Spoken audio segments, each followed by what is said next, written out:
ನಮಸ್ಕಾರ. ನಾನು ವಚನಗಳ ಬಗ್ಗೆ, ದೋಹೆಗಳ ಬಗ್ಗೆ, ಹೀಗೆ ಮಂಕುತಿಮ್ಮನ ಕಗ್ಗ ಈ ಪ್ರಕಾರಗಳ ಬಗ್ಗೆ ಮಾತಾಡ್ತಾ ಇರ್ತೀನಿ. ಅದರಲ್ಲಿ ನನಗೆ ನೆಚ್ಚಿನ ಪ್ರಕಾರ ಅಂತಂದರೆ ತತ್ವಪದಗಳು. ಈ ತತ್ವಪದಗಳು ಸಾಮಾನ್ಯವಾಗಿ ರಚನೆ ಆಗಿರೋದು ಹೆಚ್ಚಾಗಿ ಉತ್ತರ ಕರ್ನಾಟಕದಲ್ಲಿ. ತಮಗೆಲ್ಲ ಗೊತ್ತಿದೆ ಶಿಶುನಾಳ ಶರೀಫರ ತತ್ವಪದಗಳು ಎಷ್ಟು ಹೆಸರುವಾಸಿ ಅಂತ. ಹಾಗೆ ಶಿಶುನಾಳ ಶರೀಫ, ಕಡಕೋಳ ಮಡಿವಾಳಪ್ಪ, ಕೊಡೇಕಲ್ ಬಸವಣ್ಣ, ತಿಂತಿಣಿ ಮೋನಪ್ಪ, ಮೋಟ್ನಳ್ಳಿ ಹಸನಸಾಬ, ಖಾದರಲಿಂಗ, ಹೀಗೆ ಹಲವಾರು ಜನ ತತ್ವಪದಕಾರರು ಬಂದು ಹೋಗಿದ್ದಾರೆ. ಹೆಚ್ಚಾಗಿ ಅವರು ಉತ್ತರ ಕರ್ನಾಟಕದ ಕಡೆಗೆ, ನಮ್ಮ ಬಯಲುಸೀಮೆ ಕಡೆ ಮೈಸೂರು, ಬೆಂಗಳೂರು, ತುಮಕೂರು ಈ ಕಡೆಗೆ ನಮಗೆ ಕೈವಲ್ಯ ತತ್ವಪದಗಳು ಹಲವಾರು ಸಿಗುತ್ತೆ. ಮತ್ತು ಮಂಟೇಸ್ವಾಮಿ, ಸಿದ್ದಪ್ಪಾಜಿ, ರಾಜಪ್ಪಾಜಿ ಇವರ ತತ್ವಪದಗಳು ಸಿಗುತ್ತೆ. ಈ ರೀತಿಯಾಗಿ ಮತ್ತೊಂದು ವಿಶೇಷ ತತ್ವಪದಕಾರರು ಅಂದರೆ ಮೈಸೂರು ಶಿವರಾಮ ಶಾಸ್ತ್ರಿಗಳು ಅಂತ. ಇವರು ಮೈಸೂರು ಅರಸರ ಆಸ್ಥಾನದಲ್ಲಿರ್ತಾರೆ. ವೈರಾಗ್ಯ ತಾಳಿ ರಾಜೀನಾಮೆ ಕೊಟ್ಟವರು ಅವಧೂತ ಪರಂಪರೆ ಕಡೆಗೆ ನಡೀತಾರೆ. ಅವರು ಎಲ್ಲವನ್ನು ತೊರೆದು ನಡೆದಂಥ ವ್ಯಕ್ತಿ, ತನ್ನಲ್ಲೇ ಒಂದು ಸಂಪ್ರದಾಯಕ್ಕೆ ವಿರುದ್ಧವಾಗಿ ನಡೆದಂಥ ವ್ಯಕ್ತಿ. ಸಂಪ್ರದಾಯ ವಿರುದ್ಧ ಏನಂತ ಮುಂದೆ ಮಾತಾಡ್ತಾ ಹೋಗೋಣ. ಇವರ ತತ್ವಪದಗಳು ನನಗೆ ತುಂಬ ಇಷ್ಟ. ಹಾಗಾಗಿ ಇವರ ತತ್ವಪದದಿಂದನೇ ಈ ತತ್ವಪದ ಸಂಚಿಕೆಯನ್ನು ಶುರು ಮಾಡ್ತಾ ಇದ್ದೀನಿ. ಮೊದಲು ತತ್ವಪದವನ್ನು ಓದ್ತೀನಿ, ನಂತರ ಅದರ ವಿವರಣೆ ಕಡೆಗೆ ಹೋಗೋಣಂತೆ. ಸುಮ್ಮನೆ ಬ್ರಹ್ಮನಾಗುವನೆ, ಮೂಲ ಹಮ್ಮೆಲ್ಲ ಲಯವಾಗಿ ಉಳಿಯದೆ ತಾನೆ, ತಾನುಳಿಯದೆ ತಾನೆ. ಸುಮ್ಮನಿದ್ದರೂ ಸುಖಿಸುವನೆ, ಇದು ನಮ್ಮದೆಂಬುದನ್ನು ಕೊಂದಿರುವ ಸಾಹಸನೆ, ಹೊಂದಿರುವ ಛಿದ್ರಸನೆ. ಸಮ್ಮಾನವನು ಮೀರಿದವನೇ, ಮೃತ್ಯು ಸಂಹಾರಿಯಾಗಿ ತಾಂಡವದಳು ಇರುವನೆ, ಕುಂಡಲಿಯ ಮೀರುವನೆ.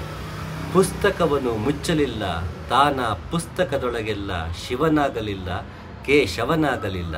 ಪರವಸ್ತುವೆಂಬುವ ನುಡಿಯೊಳಗಾಗಲಿಲ್ಲ, ತನ್ನೊಳಗಾಗಲಿಲ್ಲ.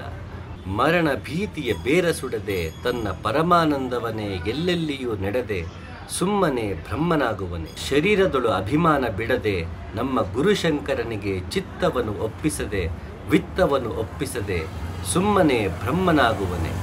ನಾವು ಮೋಕ್ಷವನ್ನು ಬಯಸಿದ ತಕ್ಷಣ ಅಥವಾ ಮುಕ್ತಿಯನ್ನು ಬಯಸಿದ ತಕ್ಷಣ ಕೈವಲ್ಯ, ನಿರ್ವಾಣ ಏನೇ ಹೇಳಿ ಅದನ್ನು, ಎನ್ಲೈಟ್ಮೆಂಟ್ ಅನ್ನಿ, ಆತ್ಮ ಸಾಕ್ಷಾತ್ಕಾರ ಅನ್ನಿ, ಭಗವತ್ ಸಾಕ್ಷಾತ್ಕಾರ, ಸತ್ಯದರ್ಶನ, ಹಲವಾರು ಅದಕ್ಕೆ ಪದಗಳಿದೆ. ಅದನ್ನು ಏನೇ ಕರೀರಿ, ಅದನ್ನು ಪ್ರಾಪ್ತಿಯಾಗೋದಕ್ಕೆ ಸುಮ್ಮನೆ ಆಗ್ಬಿಡುತ್ತಾ? ಬರೀ ಅದನ್ನು ಅಪೇಕ್ಷೆ ಪಟ್ಟ ತಕ್ಷಣ, ಆಸೆ ಪಟ್ಟ ತಕ್ಷಣ ಸಾಧ್ಯ ಆಗ್ಬಿಡುತ್ತಾ? ಸುಮ್ಮನೆ ಆಗ್ಬಿಡುತ್ತಾ? ಸುಮ್ಮನೆ ಸಾಧ್ಯನ ಬ್ರಹ್ಮನಾಗೋದು? ಇಲ್ಲ ಅಂತ ಹೇಳ್ತಾರೆ. ಯಾಕೆಂದರೆ ಯೋಗದಲ್ಲಿ ಅಷ್ಟಾಂಗ ಯೋಗ ಅಂತಾರೆ. ಇವತ್ತು ಅದನ್ನು ಬಿಸ್ನೆಸ್ ಮಾಡ್ಕೊಂಡಿರೋರು ಅಷ್ಟಾಂಗ ಯೋಗ ಆದ ತಕ್ಷಣ ಅದನ್ನು ಬೇರೆ ರೀತಿ ಅದನ್ನು ಪೋರ್ಟ್ರೆ ಮಾಡ್ತಾರೆ. ಅಷ್ಟಾಂಗ ಯೋಗ ಅಂದರೆ ಈ ಥರ ಪ್ರಾಕ್ಟೀಸು, ಹಠಯೋಗ ಅಂದ ತಕ್ಷಣ ಒಂದಷ್ಟು ಪೋಸಸ್ ಹೀಗೆ ಮಾಡಿಟ್ಟಿದ್ದಾರೆ. ಅಷ್ಟಾಂಗ ಯೋಗ ಅಂದರೆ ಯೋಗಕ್ಕೆ 8 ಭಾಗಗಳು, ವಿಭಾಗಗಳು ಅಂತ. ಅಷ್ಟಾಂಗ ಯೋಗ ಅಂಗ ಅಂದರೆ ದೇಹದಲ್ಲಿ 8 ಅಂಗ ಅಂತಲ್ಲ, ಅದು ಇವತ್ತು ಆ ರೀತಿ ಮಾಡಿಟ್ಟಿದ್ದಾರೆ. ಅಷ್ಟಾಂಗ ಯೋಗ ಯಮ, ನಿಯಮ ಈ ರೀತಿ ಹೋಗ್ತಾ ಹೋಗುತ್ತೆ. ಅಷ್ಟಾಂಗ ಯೋಗ ಅಂದರೆ ಈ ಮನುಷ್ಯ ಒಳಗೂ ದುಡಿಬೇಕು, ಹೊರಗೂ ದುಡಿಬೇಕು ಅನ್ನೋ ಅರ್ಥ ಅದು.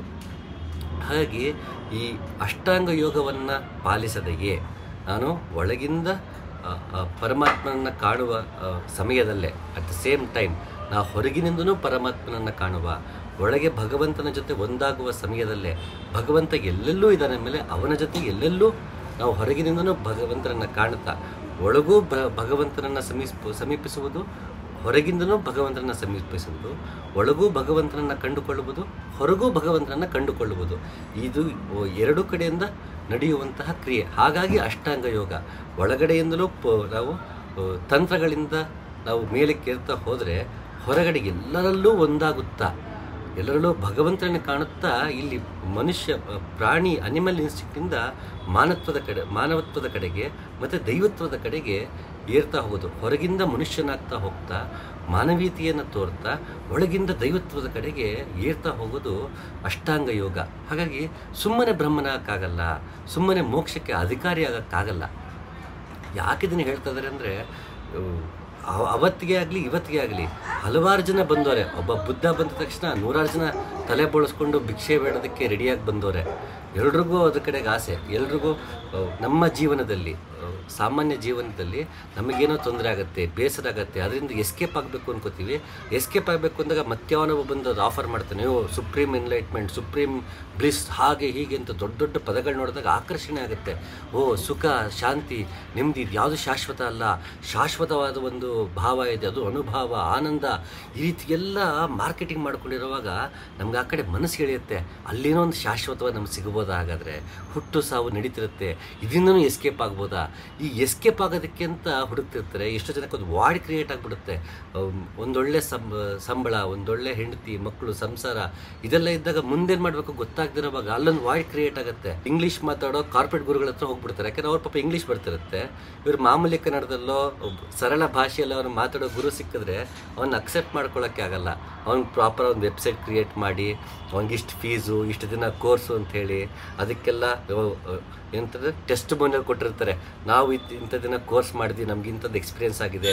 ಅವ್ನ ರೇಟಿಂಗ್ಸು, ವ್ಯೂಸು ಎಲ್ಲ ನೋಡ್ತಾನೆ ಪಾಪ ಕಾರ್ಪೊರೇಟ್ ಅವನು. ಯಾಕೆಂದ್ರೆ ಅವ್ನು ಅದನ್ನೇ ಅನುಭವ. ಅವನು ಅಮೆಝಾನ್ ಪ್ರಾಡಕ್ಟ್ ಬುಕ್ ಮಾಡೋಕೆ ಹೇಗೆ ರಿವ್ಯೂ ನೋಡ್ತಾನೆ ಹಾಗೆ ಇದನ್ನು ರಿವ್ಯೂ ನೋಡ್ತಾನೆ. ಅದಕ್ಕೆ ಏನು ಬೇಕು ಅದೆಲ್ಲ ವೀಡಿಯೋಸು, ಟೆಸ್ಟ್ ಮೋನಿಯಲ್ಸು ಎಲ್ಲ ಮಾಡಿಟ್ಟಿರ್ತಾನೆ. ಸೊ ಆ ಕಾರ್ಪೊರೇಟ್ ಪಾಪ ಅಂಥದ್ದು ಕಡೆಗೆ ಕಾರ್ಪೊರೇಟ್ ಸ್ವಾಮೀಜಿಗಳಿಗೆ ಹೋಗ್ತಾರೆ. ಅಲ್ಲೂ ಏನೋ ಪ್ರಾಮಿಸ್ ಮಾಡ್ತಾರೆ. ಅಲ್ಲೋಗೋದು ಹಾಗಾದ್ರೆ ಎನ್ಲೈಟನ್ ಆಗಿಬಿಡ್ತೀನಿ, ಮೋಕ್ಷ ಹೊಂದ್ಬಿಡ್ತೀನಿ, ನಾನೇನೋ ಕಂಡುಕೊಂಡು ಬಿಡ್ತೀನಿ ಅಂತೆಲ್ಲ ಹೋಗ್ತಾರೆ. ಇದೆಲ್ಲ ಈಗ ನಡೀತಿರೋದಲ್ಲ, ಅವತ್ತಿನ ಕಾಲಕ್ಕೂ ನಡೀತು, ಬುದ್ಧನ ಕಾಲಕ್ಕೂ ನಡೀತು. ಯಾಕೆಂದರೆ ಪ್ರತಿಯೊಬ್ಬನಿಗೂ ಇಲ್ಲಿ ಏನು ಅವನಿಗೆ ಹಿಡಿಸಿಲ್ವೋ ಅದು ಬೇರೆನೆಲ್ಲೋ ಕಂಡ್ಕೊಳ್ಳೋಕೆ ಆಸೆ. ಇಲ್ಲಿ ಭೂಮಿ ಸಿಗ್ದಿರೋದು ಸ್ವರ್ಗದಲ್ಲಿ ಕಂಡ್ಕೊಳ್ಳೋ ಆಸೆ, ಇಲ್ಲಿ ಅಜ್ಞಾನದಲ್ಲಿ ಸಿಗ್ದಿರೋದು ಜ್ಞಾನದಲ್ಲಿ ಕಂಡ್ಕೊಳ್ಳೋ ಆಸೆ. ಕೊನೆಗೆ ಅದು ಆಸೆನೇ ಆಗಿಬಿಟ್ಟಿರುತ್ತೆ. ಆಸೆ ಬಿಟ್ಟಿಲ್ಲ ಅಂದರೆ ಮೋಕ್ಷ ಸಿಗೋದಿಲ್ಲ. ಮೋಕ್ಷವೇ ಆಸೆ ಆಗಿಬಿಟ್ರೆ ಖಂಡಿತ ಸಿಗೋದಿಲ್ಲ ಮೋಕ್ಷ. ಹಾಗಾಗಿ ಸುಮ್ಮನೆ ಬ್ರಹ್ಮ ಆಗೋಕ್ಕೆ ಸಾಧ್ಯ ಇಲ್ಲ. ಹಾಗಾಗಿ ಏನೇನು ಮಾಡಬೇಕು? ಮೂಲ ಹಮ್ಮೆಲ್ಲ ಲಯವಾಗಿ ಬೇಸಿಕ್ ನಮ್ಮ ಅಹಂಭಾವ ಇದೆಯಲ್ಲ, ಅಹಂಭಾವ ಮೊದಲು ಲಯವಾಗಬೇಕು. ನಾನು ಕೋರ್ಸ್ ಮಾಡ್ತಾಯಿದ್ದೀನಿ, ನಾನು ಅಧ್ಯಾತ್ಮದ ಪದಕ್ಕೆ ಹೋಗ್ಬಿಟ್ಟಿದ್ದೀನಿ, ನಾನು ದಿನ ಐದು ಸರಿ ನಮಾಜ್ ಮಾಡ್ತೀನಿ ಅಂತ ನನ್ನ ಅಹಂ ಬಂತು ಅಂದರೆ ಪ್ರಯೋಜನಕ್ಕಿಲ್ಲ. ಮೂಲ ಹಮ್ಮೆಲ್ಲ ಲಯವಾಗಿ ಉಳಿಯದೆ ತಾನೆ ಯಾವುದು ನಾನು, ನನ್ನದು ಇವೆಲ್ಲವನ್ನ ಕಳ್ಕೊಳ್ತಾ ಕೊನೆಯಲ್ಲಿ ಕೇವಲವಾಗಿ ಉಳಿಯುತ್ತಲ್ಲ, ಆ ಕೇವಲಕ್ಕೆ ನಾವು ತಲುಪುವವರೆಗೂ ಬ್ರಹ್ಮನಾಗೋದಕ್ಕೆ ಸಾಧ್ಯ ಇಲ್ಲ. ಇದೆಲ್ಲವನ್ನು ಕಳ್ಕೊಳ್ಬೇಕಾಗತ್ತೆ ನಾವು. ಮೂಲ ಹಮ್ಮೆಲ್ಲ ಲಯವಾಗಿ ಉಳಿಯದೆ ತಾನೆ, ತಾನುಳಿಯದೆ ತಾನೆ. ಇಲ್ಲಿ ತಾನು ಉಳಿಯದೆ ತಾನೆ ಅದು ಹೇಗೆ ನೋಡಿ, ಎಲ್ಲನೂ ಕಳ್ಕೋಬೇಕು, ತಾನು ಉಳಿಯದೆ ತಾನೆ ಅಂತಾರೆ. ಹೇಗೆ? ಎಲ್ಲವನ್ನು ಕಳೆದುಕೊಂಡಾಗ ತಾನು ಅಂದರೆ ತನ್ನತನ, ಅಂದರೆ ನನ್ನ ನಿಜ ಸ್ವರೂಪ ಉಳಿದುಕೊಳ್ಳುವುದು ಅಂತ.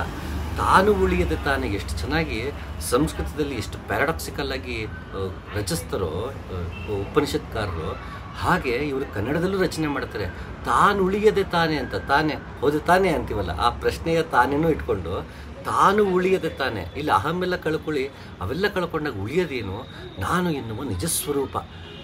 ಅಹಂ ಅನ್ನೋ ಪದವನ್ನು ನಾವು ಅರ್ಥ ಮಾಡ್ಕೋಬೇಕು. ಅಹಂ ಅಂದರೆ ನಾನು ಅಂದ್ಕೊಂಡಿದ್ದೀವಿ, ಹಮ್ ಅಂದರೆ ಆ್ಯಕ್ಚುಲಿ ನಾನು, ಅಹಂ ಅಂದರೆ ನಾನಲ್ಲದ್ದು ಅಂತ. ನಿಜಸ್ವರೂಪವಾದ ನಾನು, ಅದನ್ನು ನಾನು ಅಂತ ನಾನು ಅಂದ್ಕೊಳ್ಳದೆ ಈ ದೇಹವೇ ನಾನು ಅಂದ್ಕೊಂಡು ನಾನು ಅದು ಧರ್ಮಕ್ಕೋ, ಜಾತಿಗೋ, ಭಾಷೆಗೋ, ದೇಶಕ್ಕೋ, ಒಂದು ಚಿಂತನೆಗೋ, ಸಿದ್ಧಾಂತಕ್ಕೋ, ಮತಕ್ಕೋ, ಆಚರಣೆಗೋ ಅಂದ್ಕೊಂಡು ಅದೇ ನಾನು ಅಂದ್ಕೊಂಡಿರ್ತೀವಿ. ಹಾಗಾಗಿ ಅದು ನಾನಲ್ಲದ ನಾನು ಯಾವುದನ್ನು ಅಂದ್ಕೊಂಡಿದ್ದೀನಲ್ಲ, ಸುಳ್ಳು ನಾನು, ತಪ್ಪಾದ ನಾನು, ಅದು ಅಹಂ. ಅಹಂ ಅಂದರೆ ನಾನು ಅಂತ ಸರಳವಾಗಿ ಬಳಸ್ಬಿಡ್ತೀವಿ. ಆದರೆ ಅಹಂ, ಹಮ್ ಅಂದರೆ ನಾನಲ್ಲದ್ದು. ಎಷ್ಟು ಚೆನ್ನಾಗಿದೆ ನೋಡಿ ಪದ. ಹಾಗಾಗಿ ತಾನುಳಿಯದೆ ತಾನೆ ಇವೆಲ್ಲವನ್ನೂ ಕಳ್ಕೊಂಡಾಗ ನಿಜಸ್ವರೂಪ ಉಳಿಯುತ್ತಲ್ಲ, ಆ ನಿಜಸ್ವರೂಪಕ್ಕೆ ನಾವು ತಲುಪದೆಯೇ ನಾ ಬ್ರಹ್ಮನಾಗೋದಕ್ಕೆ ಸಾಧ್ಯ ಇಲ್ಲ ಅಂತ ಹೇಳ್ತಾ ಇದ್ದಾರೆ. ಸುಮ್ಮನಿದ್ದರೂ ಸುಖಿಸುವನೆ ಇದ ನಮ್ಮದೆಂಬುದನ್ನು ಕೊಂದಿರುವೋ ಸಾಹಸನೆ ಹೊಂದಿರುವೋ ಛಿದ್ರಸನೆ. ಸುಮ್ಮನಿದ್ದರೂ ಸುಖಿಸುವನೆ ಅಂದರೆ ಏನೂ ಮಾಡೋ ಅವಶ್ಯಕತೆ ಇಲ್ಲ. ಇದು ವೇದಗಳಲ್ಲಿ ಬರುತ್ತೆ, ಒಂದು ಮರ, ಅಲ್ಲಿ 2 ಹಕ್ಕಿ ಕೂತಿದೆ, ಒಂದು ಹಣ್ಣನ್ನು ತಿಂತಾ ತಾನು ಸುಖಿಸ್ತಾ ಇದ್ರೆ ಇನ್ನೊಂದು ಹಾಗೆ ಕೂತು ಸುಖಿಸ್ತಿರುತ್ತಂತೆ. ಹಾಗೆ ನಾವು ಕರ್ಮದಲ್ಲಿ ಹೇಗೆ ಸುಖವನ್ನು ಪಡ್ತೇವೋ ಅಕರ್ಮದಲ್ಲಿ, ಅಂದರೆ ಕರ್ಮವನ್ನು ಮಾಡದೆಯೇ, ಎಲ್ಲವನ್ನೂ ಕರ್ಮ ಅಂತ ಇದ್ಯಾಕೆ ಹಿಂಗೆ ಅಂತಿದ್ದೀರ ಅಂತ ಅನ್ಬೋದು. ಕರ್ಮ ಅಂದರೆ ನಾನು ಟಿ ವಿ ನೋಡಿದ್ರೆ ಸುಖವಾಗಿರ್ತೀನಿ, ಗೆಳೆಯನ ಜೊತೆಗಿದ್ರೆ ಸುಖವಾಗಿರ್ತೀನಿ, ಮೊಬೈಲ್ ನೋಡಿದ್ರೆ ಸುಖವಾಗಿರ್ತೀನಿ, ಹೀಗೆ ನಾನು ಮನೆ ತೊಗೊಂಡ್ರೆ ಸುಖವಾಗಿರ್ತೀನಿ, ಐಫೋನ್ ತೊಗೊಂಡ್ರೆ ಸುಖವಾಗಿರ್ತೀನಿ. ಒಂದಲ್ಲ ಒಂದು ಡೆಫಿನೇಷನ್ಸ್ ಇರುತ್ತೆ ನಮಗೆ. ಅದೇನೂ ಮಾಡದೆಯೇ, ಅಥವಾ ಅದು ಮಾಡಿದಾಗ ಅದು ಸಿಗದೇ ಇರಲಿ, ಆಗಲೂ ಕೂಡ ನಾನು ಸುಖವಾಗಿರ್ತೀನಲ್ಲ. ಸುಮ್ಮನಿದ್ದರೂ ಸುಖಿಸುವನೇ. ನಾನು ಸುಮ್ಮನೆ ಕೂತಿದ್ದೀನಿ, ಏನೂ ಮಾಡ್ತಿಲ್ಲ ಅಂದಾಗ ಬೋರ್ ಆಗುತ್ತೆ ನಮಗೆ. ಆ್ಯಕ್ಚುಲಿ ಏನೂ ಮಾಡದಿದ್ದಾಗ ಬೋರ್ ಆಗುತ್ತೆ, ಏನಾದ್ರು ಮಾಡಬೇಕು ಅಂತ ಹೋಗ್ತಿರ್ತೀವಿ. ಅದು ಏನೂ ಮಾಡದೆ ಸುಮ್ಮನೆ ಕೂತಿದ್ದಾಗಲೂ ಸುಖ ಅನ್ನುವುದು ನನ್ನ ಸ್ಥಿತಿಯೇ ಆಗಿದ್ದಾಗ, ನನ್ನ ಮನಸ್ಥಿತಿಯೇ ಆಗಿದ್ದಾಗ, ಆಗ ಮಾತ್ರ ಅವನು ಬ್ರಹ್ಮನಾಗೋದಕ್ಕೆ ಸಾಧ್ಯ. ಏನೂ ಮಾಡದೆ ಸುಮ್ಮನೆ ಕೂತಿದ್ರು ಸುಖವಾಗಿರೋದು, ಆನಂದದಲ್ಲಿರುವಂಥದ್ದು, ಅದು ನಿಮ್ಮ ಸ್ಥಿತಿಯೇ ಆಗಿರುವಂಥದ್ದು. ಯಾವುದೋ ಹೊರಗಿನ ಫ್ಯಾಕ್ಟರಿಂದ ಸುಖ ಪಡೆಯುವುದಲ್ಲ, ಯಾವುದೋ ಹೊರಗಿನ ಫ್ಯಾಕ್ಟರಿಂದ ನಾನು ಸಂತೋಷ ಪಡುವುದಲ್ಲ. ನನ್ನೊಳಗೆ ಸುಖ ಸಂತೋಷ ನನ್ನಲ್ಲೇ ಇರಬೇಕು, ಹೇಗಿದ್ದರೂ ನಾನು ಹಾಗಿರಬೇಕು. ಆ ಸ್ಥಿತಿ ಇದೆಯಲ್ಲ, ಸುಖದ ಸ್ಥಿತಿ, ಆ ಸ್ಥಿತಿಯಲ್ಲಿರುವುದು. ಸುಮ್ಮನಿದ್ದರೂ ಸುಖಿಸುವನೇ. ಡಿಮಿನಿಷಿಂಗ್ ಆಫ್ ಮಾರ್ಜಿನಲ್ ಯುಟಿಲಿಟಿ ಅಂತೇನೋ ಎಕನಾಮಿಕ್ಸಲ್ಲಿ ಓದಿದ ಜ್ಞಾಪಕ ನನಗೆ. ಒಂದೇ ಗಾತ್ರದ ಇಡ್ಲಿಯನ್ನು ನಾನು 10 ತಿಂತೀನಿ ಅಂತ ಅಂದ್ಕೊಳ್ಳಿ. ಮೊದಲ ಇಡ್ಲಿ, ನಾನು ಮೊದಲು ಏನು ಇಡ್ಲಿ ತಿಂತೀನಿ ಆಗ ನನಗೆ ಸಂತೃಪ್ತಿ ಸಿಗುತ್ತೆ, ಯುಟಿಲಿಟಿ. ಅದು ಕೊನೆ ಇಡ್ಲಿಯಲ್ಲಿ ಇರೋದಿಲ್ವಂತೆ, ಡಿಮಿನಿಷ್ ಆಗ್ತಾ ಹೋಗುತ್ತಂತೆ ಆ ಯುಟಿಲಿಟಿ, ಸಂತೃಪ್ತಿ. ಹಾಗೆ ನಾವು ಏನನ್ನೇ ಪದೇ ಪದೇ ಮಾಡ್ತಾ ಹೋಗ್ತಿರ್ತೀವಿ, ಸಂತೃಪ್ತಿ ಕಡಿಮೆ ಆಗುತ್ತೆ, ನನಗದರಲ್ಲಿ ಸುಖ ಕಡಿಮೆ ಆಗುತ್ತೆ. ಆಗ ನಾನು ಏನು ಮಾಡ್ತೀನಿ, ಮತ್ತೊಂದನ್ನು ಹುಡ್ಕೊಂಡು ಹೋಗ್ತೀನಿ. ಅದನ್ನು ಮಾಡ್ತಾ ಅದರ ಮತ್ತೆ ಸಂತೃಪ್ತಿ ಕಡಿಮೆ ಆಗುತ್ತೆ, ಮತ್ತೊಂದನ್ನು ಹುಡ್ಕೊಂಡು ಹೋಗ್ತೀನಿ. ನನಗೆ ಈ ಆಸೆ ಮತ್ತು ಸುಖ, ಆ ಸುಖ ನನಗೆ ಕಡಿಮೆ ಆಗ್ತಾ ಹೋದಾಗ ಮತ್ತೊಂದನ್ನು ಬಯಸ್ತಾ ಹೋಗ್ತೀನಿ. ಯಾಕೆ ಇದರಲ್ಲಿ ಕಡಿಮೆ ಆಯಿತು, ಮತ್ತೊಂದು ಬೇಕು ಅಂತ ಹೋಗ್ತಿರ್ತೀನಿ. ಹೀಗೆ ನನ್ನ ಕರ್ಮಗಳು ಕಂಟಿನ್ಯೂ ಆಗ್ತಾನೆ ಇರುತ್ತೆ. ನನಗೆ ಸುಖದ ಹಿಂದೆಯೇ ನಾನು ಹೋಗ್ತಿರ್ತೀನಿ. ಪರ್ಸ್ಯೂಟ್ ಆಫ್ ಹ್ಯಾಪಿನೆಸ್ ಅನ್ನೋ ಸಿನಿಮಾ ಬಂದಿತ್ತಲ್ಲ, ಅದರಲ್ಲಿ ಅವನು ಹೇಳ್ತಾನೆ, ಯಾಕೆ ಪರ್ಸ್ಯೂಟ್ ಯಾಕೆ ಆಯ್ತದು, ಯಾಕೆ ನಾನು ಸಂತೋಷದ ಹಿಂದೆಯೇ ಹೋಗಬೇಕು, ಪರ್ಸ್ಯೂಟ್ ಯಾಕೆ, ಅದು ಯಾಕೆ ಸಿಗಲ್ಲ ಅಂತ ತುಂಬ ಚೆನ್ನಾಗಿದೆ. ಅದೊಂದು ಪ್ರೆಸಿಡೆಂಟ್ನ ಒಂದು ಭಾಷಣದ ಒಂದು ಸಾಲನ್ನ ತಗೊಂಡು ತುಂಬ ಚೆನ್ನಾಗಿ ವಿವರಣೆ ಮಾಡಿದ್ದಾರೆ ಆ ಸಿನಿಮಾದಲ್ಲಿ. ಹಾಗೆ ಇಟ್ಸ್ ಪರ್ಸ್ಯೂಟ್ ಆಫ್ ಹ್ಯಾಪಿನೆಸ್ ಅದು. ಹಾಗೆ ಏನೂ ಮಾಡದೆ ಸುಮ್ಮನೆ ಕೂತಿದ್ದು ಸುಖನಾಗಿರ್ತಾನಲ್ಲ, ಅವನು ಬ್ರಹ್ಮನನ್ನ ಕಂಡ್ಕೊಳ್ಳೋಕೆ ಸಾಧ್ಯ, ತಾನೇ ಬ್ರಹ್ಮನಾಗೋದಕ್ಕೆ ಸಾಧ್ಯ. ಇದು ನಮ್ಮದೆಂಬುವುದನ್ನು ಕೊಂದಿರುವ ಸಾಹಸನೆ, ಶಕ್ತಿವಂತನೇ ಮುಕ್ತ ಮಂಕುತಿಮ್ಮ. ಇದು ನನ್ನದು, ನಾನು ಎನ್ನುವ ಭಾವವನ್ನು ಕಳಿಸ್ಕೊಳ್ಳೋದು ಅಷ್ಟು ಸುಲಭವಲ್ಲ. ಯಾಕೆಂದರೆ ಪ್ರತಿ ಸಲ ನಮ್ಗೆ ಓ ನಾನು ಬಿಟ್ಬಿಟ್ರೆ ಹಾಗೆ ನನ್ನ ಮನೆಯೆಲ್ಲ ಮಾರ್ಕೊಂಡ್ಬಿಡ್ಬೇಕಾ, ನನ್ನ ತಲೆ ಬೋಳಿಸ್ಕೊಂಡು ಹೋಗ್ಬಿಡ್ಬೇಕಾ, ಈ ಥರ ಎಲ್ಲ ಭಯ ಬರುತ್ತೆ. ಕಳಿಸ್ಕೊಳ್ಳೋದು ಅಷ್ಟು ಸುಲಭ ಅಲ್ಲ. ನಾನು ಅನ್ನೋದು ಮತ್ತೆ ಮತ್ತೆ ಪ್ರಶ್ನೆ ಕೇಳ್ತಾ ಬರುತ್ತೆ. 100 ಜನ್ಮಗಳಿಂದ ನಾವು ನಾನು ಜೊತೆಗೆ ಬೆಳೆದು ಬಂದು ತಕ್ಷಣ ಬಿಡ್ತೀವಿ ಅಂದರೆ ನಾನು ಅನ್ನೋದೇ ಬಿಡಲ್ಲ ನಮ್ಮನ್ನು. ನಾನು ಬಿಡೋದಿರಲಿ, ನಾನು ಅನ್ನುವುದೇ ನಮ್ಮನ್ನು ಬಿಡೋದಿಲ್ಲ. ಅಷ್ಟು ಅಂಟ್ಕೊಂಡು ಬಂದಿರುತ್ತೆ ನಾವು ಜನ್ಮಾಂತರಗಳಿಂದ. ಅದರಿಂದ ಬಿಡಿಸ್ಕೊಳ್ಳೋದೇ ನಿಜವಾದ ಸಾಹಸ. ಹಾಗಾಗಿ ಅವನು ಮಹಾವೀರ. ತನ್ನ ಸಹೋದರನನ್ನು ಸೋಲಿಸಿ ಗೆದ್ದು ನಾನು ವೀರ ಅನ್ನಿಸ್ಕೊಳ್ಳಿಲ್ಲ, ತನ್ನಂತಾನು ಗೆದ್ದು ವೀರ ಅನ್ನಿಸ್ಕೊಂಡ. ಹಾಗಾಗಿ ಅವನು ಮಹಾವೀರ. ಪ್ರತಿಯೊಬ್ಬನು ಯಾರು ತನ್ನಂತಾನು ಗೆಲ್ಲುತ್ತಾನೋ ಅವನೇ ನಿಜವಾದ ಮಹಾವೀರ. ಇನ್ನೊಬ್ಬನ ಗೆದ್ದವನು ಮಹಾವೀರ ಆಗೋದಕ್ಕೆ ಸಾಧ್ಯ ಇಲ್ಲ. ಯಾಕೆ ಧೈರ್ಯ ಬೇಕು ಅಂದರೆ, ನಾನು ಅನ್ನೋದು ಕಳ್ಕೊತೀನಿ ಅಂದರೆ ನನ್ನೋರನ್ನ ಕಳ್ಕೊತೀನಿ ಅಂತ ಭಾವ. ಎರಡ್ರಿಗೂ ಒಂದು ಅಸಂಪ್ಷನ್ ಇರುತ್ತೆ. ಹಾಗಾಗಿ ಅದನ್ನು ಸರಿ ಮಾಡೋದಕ್ಕೆ ಮತ್ತೆ ಯೋಗ ಭೋಗ ಸಂಯೋಗ ಅನ್ನೋ ಥಾಟ್ ಬಂತು. ಕೃಷ್ಣ ಕೆಸರಲ್ಲಿದ್ದೇ ಹೇಗೆ ಅದು ಅಂಟ್ಕೊಳ್ಳೋದಿಲ್ವೋ ಹಾಗೆ ನೀನು ಅಂಟ್ಕೊಳ್ಳದೇ ಇರಬೇಕು, ಇದ್ದಂತಿರಬೇಕು ಇಲ್ಲದಂತಿರಬೇಕು ಅಂತ ಕೃಷ್ಣ ಹೇಳ್ದ. ನಾನನ್ನು ಕಳ್ಸ್ಕೊಳ್ಬೇಕು ಅಂದಾಗ ಹಲವಾರು ಭಯಭೀತಿಗಳು ನಾವು ಬರುತ್ತೆ. ಇದು ಪೂರ್ವಗ್ರಹ ಪೀಡಿತ ಮನಸ್ಸಿನಿಂದ ಬರುವುದು. ನಾನು ಅನ್ನೋದು ಅರ್ಥ ಮಾಡ್ಕೊಳ್ದೇ ಇರೋವಾಗ ನಾನು ಕಳ್ಕೊಳ್ಳೋದಕ್ಕೆ ಭಯ ಆಗುತ್ತೆ. ನಾನು ಅನ್ನೋದು ಅರ್ಥ ಮಾಡ್ಕೊಂಡಾಗ ಕಳ್ಕೊಳ್ಳೋಕೆ ಸುಲಭ. ನನಗೆ ಒಂದು ವಸ್ತು ನಿಜವಾಗ್ಲೂ ಪ್ರಯೋಜನಕ್ಕಿಲ್ಲ ಅಂತ ಅರಿವಾಗೋವರೆಗೂ ಅದನ್ನು ಮನೆಯಿಂದ ಬಿಸಾಕೋದಿಲ್ಲ ಆಚೆಗೆ, ಅದನ್ನು ಹಾಗೆ ಇಟ್ಕೊಂಡಿರ್ತೀವಿ. ಯಾವಾಗ ನನಗೆ ಅನಿಸುತ್ತೆ ಹೌದು ಇದು ನಿಜವಾಗ್ಲೂ ಪ್ರಯೋಜನಕ್ಕಿಲ್ಲ, ಇದು ನನ್ನ ಮನೆಯಲ್ಲಿ ಕಸ ಅನಿಸುತ್ತೋ ಅವತ್ತು ಬಿಸಾಕ್ತೀವಿ. ಹಾಗೆ ಯಾವಾಗ ನಾನು ನನ್ನಲ್ಲೇ ಪ್ರಶ್ನೆ ಮಾಡ್ಕೋತೀನಿ, ನನಗವಾಗ ಅನಿಸುತ್ತೆ ಹೌದು ನಾನು ಅನ್ನೋದು ಕಸ. ಯಾವಾಗ ನಾನು ಎನ್ನುವ ಮನೆಯಲ್ಲಿ ನನಗದು ಗೊತ್ತಾಗುತ್ತೆ ಇದು ಕಸ ಅಂತ, ಅವತ್ತ ಖಂಡಿತ ಬಿಸಾಕ್ತೀನಿ. ಅಲ್ಲಿವರೆಗೂ ಸುಮ್ಮನೆ ಇಟ್ಕೊಂಡಿರ್ತೀವಿ ಮನೇಲಿ, ನಾನು ಕಳಿಸ್ಕೊಳ್ಳೋಕ್ಕಾಗಲ್ಲ. ಹಾಗಾದಕ್ಕೆ ಸಾಹಸ ಬೇಕು, ಧೈರ್ಯ ಬೇಕು. ಅವನೇ ಶಕ್ತಿವಂತನೇ ಮುಕ್ತ ಮಂಕುತಿಮ್ಮ. ಇದು ನಮ್ಮದೆಂಬುದನ್ನು ಕೊಂದಿರುವ ಸಾಹಸನೆ, ಹೊಂದಿರುವ ಚಿದ್ರಸನೆ. ಈ ಸತ್ ಚಿತ್ ಆನಂದ ಇದೆಯಲ್ಲ, ಆ ಆನಂದವನ್ನು ಯಾರು ಹೊಂದಿದ್ದಾರೋ ಅವನೇ ಬ್ರಹ್ಮನಾಗೋದಕ್ಕೆ ಸಾಧ್ಯ. ಹೊಂದಿರುವ ಚಿದ್ರಸನೆ, ಚಿತ್ ಸತ್ ಚಿತ್ ಆನಂದ, ಕಾನ್ಷಿಯಸ್ನೆಸ್ ಅನ್ನಿ, ಅನತ್ತ ಅನ್ನಿ, ಏನು ಬೇಕಾದರೂ ಅನ್ನಿ, ಅದನ್ನು ಹೇಳೋದಕ್ಕಿಂತ ಅದು ಯೋಗ ಮಾರ್ಗದಲ್ಲಿ ನಾವೇ ಕಂಡುಕೊಳ್ಳುವಂಥದ್ದು. ಹಾಗಾಗಿ ಚಿತ್ ರಸ, ಆನಂದ ರಸವನ್ನು ಯಾರು ಪಡೆದಿರ್ತಾನೋ ಅವನೇ ಬ್ರಹ್ಮನಾಗೋದಕ್ಕೆ ಸಾಧ್ಯ. ನಾನು ಸುಮ್ಮನೆ ಅಹಂ ಬ್ರಹ್ಮಾಸ್ಮಿ ಅಂದ ತಕ್ಷಣ ನಾನು ಬ್ರಹ್ಮನಾಗ್ಬಿಡಲ್ಲ. ಆ ತತ್ವಮಸಿ ಅಂದ ತಕ್ಷಣ ಆ ವಾದವನ್ನು ಇದು ಮಾಡೋಂಥ ಆ ಮತವನ್ನು ಪಾಲಿಸುವಂಥವನ್ನಾಗ್ತೀನಿ ಹೊರತು ನಾನು ಬ್ರಹ್ಮನಾಗ್ಬಿಡಲ್ಲ. ಅಂದರೆ ಆ ಅನುಭವ ನನಗೆ ಬಂದಿರೋದಿಲ್ಲ. ಭಗವಂತ ಮತ್ತು ನಾನು ಬೇರೆ ಅಂತ ವೇದಗಳ ಪ್ರಮಾಣ ಕೊಟ್ಟು ಹೇಳ್ಬೋದು, ಮತ್ತೆ ಮಾಡ್ಬೋದು, ಆಚಾರ್ಯ ಮಧ್ವರೇ ಹೇಳಿದ್ರೆ ಅಂತ ಹೇಳ್ಬಿಡ್ಬೋದು. ಆದ ತಕ್ಷಣ ನನಗೆ ಆತ್ಮದ ಅನುಭವ ಬಂದಿಲ್ಲ, ಪರಮಾತ್ಮನ ಅನುಭವ ಬಂದಿಲ್ಲ. ನಾನು ಆತ್ಮನನ್ನು ಕಂಡುಕೊಂಡು ಪರಮಾತ್ಮನ ಕಂಡುಕೊಂಡು ಹೌದಪ್ಪ ಇದೆರಡು ಬೇರೆ ಬೇರೆ ಅಂತ ಹೇಳಿದಾಗ ನಾನು ಒಪ್ಪೋದು. ಆಚಾರ್ಯ ಮಧ್ವರು ಕಂಡುಕೊಂಡಿದ್ದಾರೆ ಅನ್ಸುತ್ತೆ, ಅದನ್ನು ಅವ್ರು ಹೇಳಿದ್ದಾರೆ. ನನಗೇನು ಕಂಡಿದೆ ಹಂಗಿದ್ದ ನಾನು ಸುಮ್ಮನೆ ಬಡಬಣ ಗಿಣಿಪಾಠ ಅವ್ರು ಹೇಳಿದ್ರು ನಾನು ಹೇಳ್ತೀನಿ ಅಲ್ಲಾಹು ಅಂದ ತಕ್ಷಣ ಯಾಕೆ ಅಲ್ಲಾಹು ಅಂತಲೇ ಗೊತ್ತಿರಲ್ಲ ಎಷ್ಟೋ ಜನಕ್ಕೆ. ಉಸಿರು ತಗೊಂಡಾಗ ಅಲ್ಲ, ಉಸಿರು ಬಿಟ್ಟಾಗ ಹೂ, ಅದು ಬೀಜ ಮಂತ್ರ ಅಲ್ಲಾಹು. ಎಷ್ಟು ಜನ ಗೊತ್ತಿರುತ್ತದು? ಹಾಗೆ ಸುಮ್ಮನೆ ಅಂಟ್ಕೊಂಡು ಹೋಗ್ತಾ ಹೋದರೆ ಪ್ರಯೋಜನಕ್ಕಿಲ್ಲ. ಈ ಬುದ್ಧ ಆಸೆ ದುಃಖಕ್ಕೆ ಮೂಲ ಅಂದಿದ್ದಾನೆ ಅಂತ ಊರೆಲ್ಲ ಮಾತಾಡ್ಕೊಂಡು ಬರ್ತಾರೆ. ಯಾವ ಸಾಲಿನಲ್ಲಿ ಯಾವ ಗ್ರಂಥದಲ್ಲಿ ಅದು ಉಲ್ಲೇಖ ಆಗಿದೆ ಅಂತ ಕೇಳಿದ್ರೆ ಉತ್ತರವೇ ಇಲ್ಲ ಯಾರ ಹತ್ರನೋ. ಎಲ್ಲಿ ಬುದ್ಧ ಹೇಳಿದಾನೆ ಆಸೆ ದುಃಖಕ್ಕೆ ಮೂಲ ಯಾವ ಗ್ರಂಥದಲ್ಲಿದೆ ಕೇಳಿದ್ರೆ ಉತ್ತರವೇ ಇಲ್ಲ. ಯಾಕೆಂದರೆ ಯಾರೋ ಒಬ್ರು ಏನೋ ಅನಿಸಿರುತ್ತೆ, ಒನ್ ಲೈನ್ ಅಂತ ಕೊಟ್ಟಿರ್ತಾರೆ, ಇದು ಬಾಟಮ್ ಲೈನ್ ಅಪ್ಪ, ಇದು ಸಿದ್ಧಾಂತ ಬುದ್ಧಂದು ಅಂತ. ಅದು ಒಬ್ಬ ಹೇಳದಂತ ಊರಲ್ಲೆಲ್ಲ ಹೇಳ್ಕೊಂಡ್ಬರ್ತಿರ್ತಾರೆ, ಯಾಕೆ ಅಂತಲೇ ಗೊತ್ತಿರೋದಿಲ್ಲ. ಹಾಗೆ ಸುಮ್ಮನೆ ಒಣವಾದ ಮಾಡಿಕೊಂಡು ಗಿಣಿಪಾಠ ಮಾಡ್ಕೊಂಡಿದ್ರೆ ಪ್ರಯೋಜನಕ್ಕಿಲ್ಲ. ಸಮ್ಮಾನವನ್ನು ಮೀರಿದವನೇ ಮೃತ್ಯು ಸಂಹಾರಿಯಾಗಿ ತಾಂಡವದೊಳಿರುವನೇ ಕುಂಡಲಿಯ ಮೀರುವನೆ. ನನ್ನ ಅಹಂಕಾರ, ಮಮಕಾರ, ಗರ್ವ, ದೇಹದ ಮೇಲಿರುವಂಥ ಅಭಿಮಾನ, ನನಗೆ ಇನ್ನೊಬ್ಬರ ಮೇಲಿರುವಂಥ ಜಿಗುಪ್ಸೆ, ಇವೆಲ್ಲವನ್ನು ಕಳ್ಕೋಬೇಕು. ಮೃತ್ಯು ಸಂಹಾರಿಯಾಗಿ ತಾಂಡವದೊಳಿರುವನೆ, ಇದು ತುಂಬ ಚೆನ್ನಾಗಿದೆ. ನೀವೇ ಮೃತ್ಯು ಸಂಹಾರಿಯಾಗಿ ಅಂದರೆ ಮೃತ್ಯುವನ್ನು ನೀಡುವಂತಹ ಸಂಹಾರಿಯಾಗಿ ತಾಂಡವದಲ್ಲಿ ಇರುವಂಥವನಾಗಬೇಕು ಅಂತ ಒಂದಾದರೆ, ಮೃತ್ಯುವನ್ನೇ ಕೊಲ್ಲುವಂಥವನು, ಹುಟ್ಟು ಸಾವು ಎನ್ನುವ ಒಂದು ಸರಪಳಿಯನ್ನು, ಸಂಸಾರವನ್ನೇ ನಾಶ ಮಾಡುವಂಥವನ್ನು ನಾವಾಗಬೇಕು. ತಾಂಡವದೊಳ್ಳಿರುವುದು, ತಾಂಡವದೊಳ್ಳಿ ನೆಲೆಸುವುದು, ಇದೇ ತಾಂಡವ. ಇಲ್ಲೆಲ್ಲ ಕುಣಿತಾ ಇದೆ. ಆನಂದ ಅನ್ನೋದು ಇಲ್ಲಿ ತಾಂಡವವಾಡ್ತಾ ಇದೆ. ಅದಕ್ಕೆ ಹರಿನಾಮವೆಂಬ ಹುಚ್ಚು ನೆತ್ತಿಗೇರಿತು ಅಂತ ದಾಸರಂತಾರೆ.